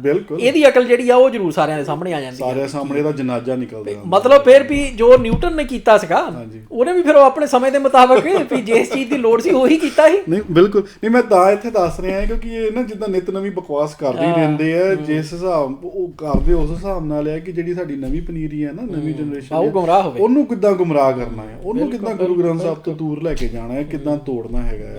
ਤੇ ਗੱਲ ਬਿਲਕੁਲ ਤੁਹਾਡੀ ਗੱਲ ਉਹ ਬਿਲਕੁਲ ਠੀਕ ਹੈ ਭਾਜੀ ਕਿ ਹੁਣ ਜਿਹੜਾ ਵੱਡਮੁੱਲਾ ਖਜ਼ਾਨਾ ਗੁਰੂ ਸਾਹਿਬ ਸਾਨੂੰ ਦੇ ਗਏ ਆ, ਜਿਹਨੂੰ ਪੜ੍ਹ ਕੇ ਸਾਡੇ ਮਨ ਨੇ ਬਲਵਾਨ ਹੋਣਾ ਸੀਗਾ, ਸਾਡੀ ਆਤਮਾ ਨੇ ਬਲਵਾਨ ਹੋਣਾ ਸੀਗਾ, ਮਾਨਸਿਕ ਤੌਰ ਤੇ ਅਸੀਂ ਸਟਰੋਂਗ ਹੋਣਾ ਸੀਗਾ, ਕਿਉਂਕਿ ਦੁਨੀਆ ਲਈ ਲੜਨ ਲਈ ਤੁਹਾਨੂੰ ਫਿਜ਼ੀਕਲੀ ਨਹੀਂ ਹੈਗਾ। ਅੱਜ ਕੱਲ੍ਹ ਦੇ ਸਮੇਂ ਦੇ ਵਿੱਚ ਤਾਂ ਫਿਜ਼ੀਕਲੀ ਤਾਂ ਵੈਸੇ ਵੀ ਕੁਛ ਨਹੀਂ ਹੈਗਾ। ਜਿੰਨਾ ਤਣਾਅ, ਜਿੰਨਾ ਕੁ ਪ੍ਰੈਸ਼ਰ ਸਮਾਜ ਦੇ ਉੱਤੇ ਹੈਗਾ, ਉਹਦੇ ਲਈ ਲੜਨ ਲਈ ਤੁਹਾਨੂੰ ਮਾਨਸਿਕ ਤੌਰ ਤੇ ਸਟਰੋਂਗ ਹੋਣਾ ਪੈਣਾ ਆ। ਉਹ ਗੁਰੂ ਗ੍ਰੰਥ ਸਾਹਿਬ ਕਰਦੇ ਆ ਸਾਨੂੰ, ਗੁਰੂ ਗ੍ਰੰਥ ਸਾਹਿਬ 'ਚ ਉਹ ਸਿਧਾਂਤ ਮਿਲਦੇ ਆ ਜਿਹਨੂੰ ਤੁਸੀਂ ਅਪਣਾ ਕੇ, ਜਿਹਨੂੰ ਤੁਸੀਂ ਦ੍ਰਿੜ ਕਰਕੇ ਆਪਣੇ ਆਪ ਨੂੰ ਮਾਨਸਿਕ ਤੌਰ ਤੇ ਸਟਰੋਂਗ ਕਰ ਸਕਦੇ ਆ। ਹੁਣ ਉਸ ਚੀਜ਼ ਤੋਂ ਦੂਰ ਲੈ ਕੇ ਜਾ ਰਹੇ ਆ। ਹੁਣ ਅੱਜ ਦੇ ਸਮੇਂ ਦੇ ਵਿੱਚ ਭਾਜੀ ਡਿਪਰੈਸ਼ਨ ਵਰਲਡ ਦੀ ਸਭ ਤੋਂ ਵੱਡੀ ਪ੍ਰੋਬਲਮ ਬਣੀ ਹੋਈ ਹੈਗੀ ਆ। ਤੇ ਉਹ ਪ੍ਰੋਬਲਮ ਤੋਂ ਰਿਲੀਫ ਹੋਣ ਲਈ ਸਾਨੂੰ ਹੁਣ ਜਿਹੜਾ ਡਿਪਰੈਸ਼ਨ ਆ ਉਹ ਬਾਂਹ ਨੂੰ ਥੋੜ੍ਹਾ ਹੋਣਾ ਆ ਜਾਂ ਲੱਤ ਨੂੰ ਥੋੜ੍ਹਾ ਹੋਣਾ ਆ, ਉਹ ਦਿਮਾਗ ਨੂੰ ਹੋਣਾ ਆ। ਉਹ ਡਿਪਰੈਸ਼ਨ ਨਾਲੇ ਤੁਹਾਡੇ ਕੋਲ ਆਉਣਾ ਆ ਵਿਚਾਰਾਂ ਰਾਹੀਂ, ਸੋਚ ਰਾਹੀਂ, ਤੇ ਉਸ ਸੋਚ ਨੂੰ ਤੁਸੀਂ ਕਿੱਦਾਂ ਸਟਰੋਂਗ ਕਰਨਾ ਆ। ਉਹ ਹੁਣ ਉਹਨਾਂ ਵਿਚਾਰਾਂ ਨੂੰ ਜਿਹੜੇ ਤੁਹਾਨੂੰ ਡਿਪਰੈਸ ਕਰ ਰਹੇ ਉਹਨਾਂ ਨੂੰ ਕਿੱਦਾਂ ਕਾਊਂਟਰ ਕਰਨਾ ਆ, ਉਹਦੇ ਲਈ ਵੀ ਤੁਹਾਨੂੰ ਵਿਚਾਰ ਹੀ ਚਾਹੀਦੇ ਆ ਨਾ। ਉਹ ਵਿਚਾਰ ਸਟਰੋਂਗ ਵਿਚਾਰ ਤੁਹਾਨੂੰ ਗੁਰਬਾਣੀ 'ਚ ਪਏ ਹੈ, ਗੁਰਬਾਣੀ ਦੇ ਸਿਧਾਂਤ ਦੇ ਰੂਪ 'ਚ ਪਏ ਹੈ। ਤੁਸੀਂ ਪੜ੍ਹੋ, ਵਿਚਾਰੋ, ਜੀਵਨ 'ਚ ਅਪਣਾਓ, ਉਹ ਤੋਂ ਦੂਰ ਕਰਨ ਦੇ ਆ। ਫਿਰ ਜਦੋਂ ਬੰਦਾ ਪਾਗਲ ਹੋ ਜਾਂਦਾ ਫਿਰ ਉਹਨੂੰ ਸਾਈਕੋਲੋਜਿਸਟ ਕੋ ਭੇਜ ਦਿੰਦੇ ਹੈਗੇ। ਇੱਕ ਹੋਰ ਵੀ ਗੱਲ ਦੇਖ ਲਓ ਭਾਈ ਵੀ ਵੀ ਤੁਹਾਡੇ ਕਹਿ ਲਓ ਵੀ ਸਾਰਿਆਂ ਦੇ ਸਰੋਤਿਆਂ ਦੇ ਜੀ ਜਾਣਕਾਰੀ ਲਈ ਆ ਵੀ ਇੱਕ ਸਾਈਕੋਲੋਜਿਸਟ ਹੁੰਦਾ ਤੇ ਇੱਕ ਸਾਈਕਾਇਟਰਿਸਟ ਹੁੰਦਾ। ਹੁਣ ਸਾਈਕੋਲੋਜਿਸਟ ਜਿਹੜਾ ਆ ਉਹ ਤੇ ਚਲੋ ਗੱਲਾਂ ਬਾਤਾਂ ਰਾਹੀਂ ਹੀ ਤੁਹਾਡੇ ਦਿਮਾਗ ਨੂੰ ਵੀ ਜਿਹੜੇ ਕਹਿ ਲਓ ਵੀ ਖੱਡ ਦੇ ਵਿੱਚ ਡਿੱਗ ਜਾਂਦਾ ਬੰਦਾ ਮਾਨਸਿਕ ਤੌਰ ਦੇ ਉੱਤੇ, ਉਹਦੇ ਵਿੱਚੋਂ ਕੱਢਣੇ ਦੀ ਕੋਸ਼ਿਸ਼ ਕਰਦਾ ਤੇ ਤੁਹਾਨੂੰ ਮਾਨਸਿਕ ਐਕਸਰਸਾਈਜ਼ ਦੱਸਦਾ ਆ ਤੇ ਹੋਰ ਸਾਰਾ ਕੁਝ ਕਸਰਤਾਂ ਜਿਹੜੀਆਂ ਵੀ ਉਹ ਕਰਨੇ ਨੂੰ ਕਹਿੰਦਾ। ਪਰ ਜਿਹੜਾ ਸਾਈਕਾਇਟਰਿਸਟ ਆ ਉਹ ਤੁਹਾਨੂੰ ਨਸ਼ਿਆਂ ਤੇ ਲਾਉਂਦਾ। ਬਿਲਕੁਲ ਵੀ ਉਹ ਜਿਹੜੇ ਕਹਿ ਲਓ ਵੀ ਦਵਾਈ ਦੇ ਰੂਪ ਦੇ ਵਿੱਚ ਨਸ਼ੇ ਨੇ ਵੀ ਉਹ ਲਾ ਦਿੰਦਾ ਵੀ ਇਹਨੂੰ ਜਿਹਨੂੰ ਕਹਿੰਦੇ ਨਾ ਵੀ ਯੂਫੋਰੀਆ, ਵੀ ਉਹ ਨਸ਼ਾ ਜਿਹੜਾ ਆ ਵੀ ਸ਼ਰਾਬ ਪੀ ਕੇ ਜਿਹੜਾ ਦਿਮਾਗ ਜਿਹੜਾ ਵੀ ਉਹ ਯੂਫੋਰੀਆ ਦੇ ਵਿੱਚ ਚੱਲ ਜਾਂਦਾ ਆ, ਜਾਂ ਕੋਈ ਦੂਸਰੀ ਅਫੀਮ ਖਾ ਕੇ ਤੇ ਹੋਰ ਸਾਰਾ ਉਹਦੀ ਡੋਜ਼ ਮਿੱਥ ਦਿੰਦਾ। ਉਹ ਕਹਿੰਦਾ ਵੀ ਇਹ ਵੀ ਸਵੇਰੇ ਆਹ ਗੋਲੀ ਖਾ ਲਈ ਤੇ ਬਸ ਠੀਕ ਆ ਵੀ ਦਿਹਾੜੀ ਤੇਰੀ ਲੰਘ ਜਾਣੀ ਆ, ਬਾਅਦ ਚੋਂ ਫੇਰ ਦੁਬਾਰਾ ਸ਼ਾਮ ਨੂੰ ਜੇ ਤੈਨੂੰ ਡਿਪਰੈਸ਼ਨ ਹੋਣ ਲੱਗ ਪਿਆ ਗੋਲੀ ਇੱਕ ਆਹ ਖਾ ਲਈ ਫੇਰ ਤੇਰਾ ਸੌਣ ਤੱਕ ਸਰ ਜਾਣਾ ਆ। ਉਹ ਸਿਰਫ ਤੁਹਾਨੂੰ ਨਸ਼ੇ ਦੇ ਵਿੱਚ ਰੱਖਦਾ। ਨਹੀਂ ਉਹ ਗੱਲ ਹੋਈ ਹੈ ਨਾ ਭਾਜੀ, ਜਿਹੜੀ ਮਤਲਬ ਇਹਨੂੰ ਇਦਾਂ ਵੀ ਵੇਖ ਸਕਦੇ, ਜਿਹੜਾ ਸਾਈਕੋਲੋਜਿਸਟ ਆ ਉਹ ਤੁਹਾਡੀ ਇਨੀਸ਼ੀਅਲ ਸਟੇਜ ਆ, ਫਸਟ ਸਟੇਜ ਆ। ਜੇ ਤੁਸੀਂ ਸੰਭਲ ਗਏ ਠੀਕ ਹੈ, ਨਹੀਂ ਤਾਂ ਉਹਨੇ ਫਿਰ ਤੁਹਾਨੂੰ ਸਾਈਕਾਇਟਰਿਸਟ ਕੋ ਭੇਜਣਾ ਹੈ ਨਾ। ਜਿਹੜੇ ਭਰਾਵੋ ਹੁਣ ਤੁਸੀਂ ਜਾ ਵੀ ਰਹੇ ਆ ਨਾ ਸਾਈਕੋਲੋਜਿਸਟਾਂ ਕੋਲ, ਥੋੜਾ ਧਿਆਨ ਕਰ ਲਿਓ। ਬਿਲਕੁਲ ਜੇ ਸੈਕਿੰਡ ਸਟੇਜ ਤੇ ਪਹੁੰਚ ਗਏ ਤੁਹਾਨੂੰ ਸਾਈਕਾਇਟਰਿਸਟ ਕੋ ਭੇਜ ਦੇਣਾ ਹੈ ਸਾਈਕੋਲੋਜਿਸਟ ਨੇ, ਫਿਰ ਦਵਾਈਆਂ ਖਾਂਦੇ ਰਹੋ ਸਾਰੀ ਉਮਰ, ਹੈ ਨਾ ਜੀ। ਹੁਣ ਭਾਜੀ ਹੁਣ ਮੈਂ ਉਹੀ ਗੱਲ ਕਰਦਾ ਸੀਗਾ, ਹੁਣ ਜਿੱਦਾਂ ਮੈਨੂੰ ਹੁਣ ਗੱਲ ਕਰਦੇ ਕਰਦੇ ਚੇਤੇ ਆ ਗਿਆ, ਹੁਣ ਜਿੱਦਾਂ ਨਾ ਛੋਟੇ ਹੁੰਦੇ ਹੁਣ ਸਾਨੂੰ ਕਈ ਵਾਰ ਭੈੜੇ ਸੁਪਨੇ ਆ ਜਾਂਦੇ ਸੀਗੇ। ਹੁਣ ਉਹ ਸੁਪਨੇ ਆ ਵਿਚਾਰ ਕਿ ਮੈਨੂੰ ਇਹ ਹੋ ਗਿਆ, ਮੈਨੂੰ ਉਹ ਹੋ ਗਿਆ। ਹੁਣ ਮੰਮੀ ਹੁਣੀ ਸਾਨੂੰ ਕਹਿੰਦੇ ਹੁੰਦੇ ਸੀਗੇ ਕਿ ਪਾਠ ਕਰਕੇ ਸੋਇਆ ਕਰ, ਉਹ ਇੱਕ ਥਿਊਰੀ ਸੀਗੀ ਬਸ ਕਿ ਪਾਠ ਕਰਕੇ ਸੋਇਆ ਕਰ। ਹੁਣ ਪਾਠ ਕਰਨ ਦੇ ਨਾਲ ਉਹਨੂੰ ਵਿਚਾਰ ਕੇ ਸੋਵੋ, ਪਾਠ ਕਰਕੇ। ਹੁਣ ਛੋਟੇ ਹੁੰਦੇ ਸੀ ਸਾਖੀਆਂ ਵੀ ਸੁਣਦੇ ਸੀ ਮੰਮੀ ਕੋਲ ਬਹਿ ਕੇ, ਹੈ ਨਾ, ਕਹਾਣੀਆਂ ਸਾਖੀਆਂ ਸੁਣਦੇ ਸੀ, ਮੰਮੀ ਪਾਠ ਸੁਣਾਉਂਦੇ ਹੁੰਦੇ ਸੀ। ਕਿ ਉਹ ਇੱਕ ਤਰੀਕਾ ਸੀਗਾ ਨਿਆਣੇ ਦੀ ਜਿਹੜੀ ਮੱਤ ਆ ਵੀ ਉਹਨੂੰ ਸਮਝਾਉਣ ਦਾ, ਕਿ ਉਹਨੂੰ ਸਟਰੋਂਗ ਕਿੱਦਾਂ ਕਰਨਾ। ਜੇ ਤੇਰੇ ਦਿਮਾਗ 'ਚ ਕੋਈ ਮਾੜੇ ਵਿਚਾਰ ਆ ਰਹੇ ਆ ਤੇ ਤੂੰ ਮਾੜੇ ਵਿਚਾਰਾਂ ਤੋਂ ਡਰ ਰਿਹਾ ਆ ਤੇ ਉਹਨੂੰ ਸਟਰੋਂਗ ਕਿੱਦਾਂ ਕਰਨਾ ਆ। ਦਿਮਾਗ ਦੇ ਵਿੱਚ ਹੀ ਪਾਤਾ ਵੀ ਮੈਂ ਹੁਣ ਪਾਠ ਕਰ ਲਿਆ ਆ, ਇਸ ਕਰਕੇ ਮੈਂ ਹੁਣ ਸੇਫ ਆ। ਬਿਲਕੁਲ, ਯਾਨੀ ਕਿ ਉਹ ਥਿਊਰੀਆਂ ਸੀਗੀਆਂ। ਉਹ ਜਿੱਦਾਂ ਨਾ ਹੁਣ ਕਹਿੰਦੇ ਆ, ਜਿੱਦਾਂ ਆਪਾਂ ਇੱਕ ਆਮ ਜਿਹਾ ਐਗਜ਼ਾਮਪਲ ਲੈਂਦੇ ਹੁੰਦੇ ਆ ਕਿ ਬੱਚਾ ਪਹਿਲਾਂ ਪਹਿਲੀ ਕਲਾਸ 'ਚ ਹੁੰਦਾ, ਫਿਰ ਦੂਜੀ ਤੀਜੀ 'ਚ। ਇਹ ਕਲਾਸਿਸ ਨੇ, ਇਹ ਕਲਾਸਿਸ ਤੁਹਾਡੇ ਘਰ ਤੋਂ ਸ਼ੁਰੂ ਹੋਣੀਆਂ, ਤੁਹਾਡੇ ਮਾਪੇ ਨੇ ਸ਼ੁਰੂ ਕਰਨੀਆਂ, ਖਾਸ ਕਰ ਤੁਹਾਡੀ ਮਾਂ ਨੇ ਸ਼ੁਰੂ ਕਰਨੀਆਂ ਇਹ ਕਲਾਸਾਂ, ਹੈ ਨਾ। ਉਹ ਕਲਾਸਾਂ ਜਦੋਂ ਤੁਸੀਂ ਕਰਦੇ ਫਿਰ ਜਦੋਂ ਤੁਸੀਂ ਗ੍ਰੈਜੂਏਸ਼ਨ ਤੱਕ ਪਹੁੰਚ ਜਾਣਾ, ਫਿਰ ਤੁਸੀਂ ਸਟਰੋਂਗ ਹੋ ਜਾਣਾ ਹੈ, ਫਿਰ ਤੁਸੀਂ ਇਮਿਊਨ ਹੋ ਜਾਣਾ। ਇਮਿਊਨ ਕਹਿ ਲਓ ਚਾਹੇ, ਮਤਲਬ ਇਹਨਾਂ ਵਿਚਾਰਾਂ ਨਾਲ ਲੜਨ ਵਾਸਤੇ ਤੁਹਾਡੇ ਕੋਲ ਅਤਾਹ ਤਾਕਤ ਹੋਣੀ ਹੈ, ਫਿਰ ਤੁਸੀਂ ਉਹ ਤਾਕਤ ਬਾਕੀਆਂ ਨੂੰ ਵੀ ਦੇਣੀ ਹੈਗੀ ਹੈ। ਹੁਣ ਹੋ ਕੀ ਰਿਹਾ ਹੈ, ਇਹ ਆਪ ਤਾਂ ਉੱਥੇ ਪਹੁੰਚ ਗਏ ਹੈ ਤੇ ਜਿਹੜੇ ਉਸ ਪਹਿਲੀ ਕਲਾਸ ਜਾਂ ਦੂਜੀ ਕਲਾਸ ਵਿਚਰ ਰਹੇ ਉਹਨਾਂ ਨੂੰ ਇਹ ਕਹਿ ਰਹੇ ਕਿ ਇਹ ਤਾਂ ਜੀ ਮਨਮਤੀ ਨੇ ਭੇਡਾਂ ਬਣਾ ਰਹੇ ਉਹਨਾਂ ਨੂੰ। ਤੇ ਉਹ ਚੀਜ਼ ਦਾ ਸਾਨੂੰ ਬੜਾ ਧਿਆਨ ਰੱਖਣ ਦੀ ਲੋੜ ਹੈਗੀ ਹੈ ਕਿ ਕਿਹੜੇ ਤਰੀਕੇ ਨਾਲ ਇਹ ਗੇਮਾਂ ਖੇਡ ਰਹੇ ਆ। ਜਿਹੜੀ ਗੱਲ ਆਪਾਂ ਕੀਤੀ ਤੁਸੀਂ ਨਾਈਟਮੇਅਰਸ ਦੀ, ਮਾੜੇ ਸੁਪਨਿਆਂ ਦੀ ਤੇ ਦੂਸਰੇ ਪਾਠ ਕਰਨੇ ਦੀ, ਇਹਦੇ ਨਾਲ ਇੱਕ ਹੋਰ ਵੀ ਰਵਾਇਤ ਹੈਗੀ ਆ ਸਾਡੇ ਵੀ ਜਿਹੜਾ ਵੀ ਨਿਆਣੇ ਦੇ ਕੜਾ ਪਾ ਦੇਣਾ ਤੇ ਨਿਆਣੇ ਨੂੰ ਕਹਿਣਾ ਵੀ ਇਹ ਕਿਉਂਕਿ ਕੜਾ ਪਾਇਆ ਹੋਇਆ ਇਸ ਕਰਕੇ ਤੈਨੂੰ ਨਹੀਂ ਲੋੜ ਹੈਗੀ ਡਰਨੇ ਦੀ।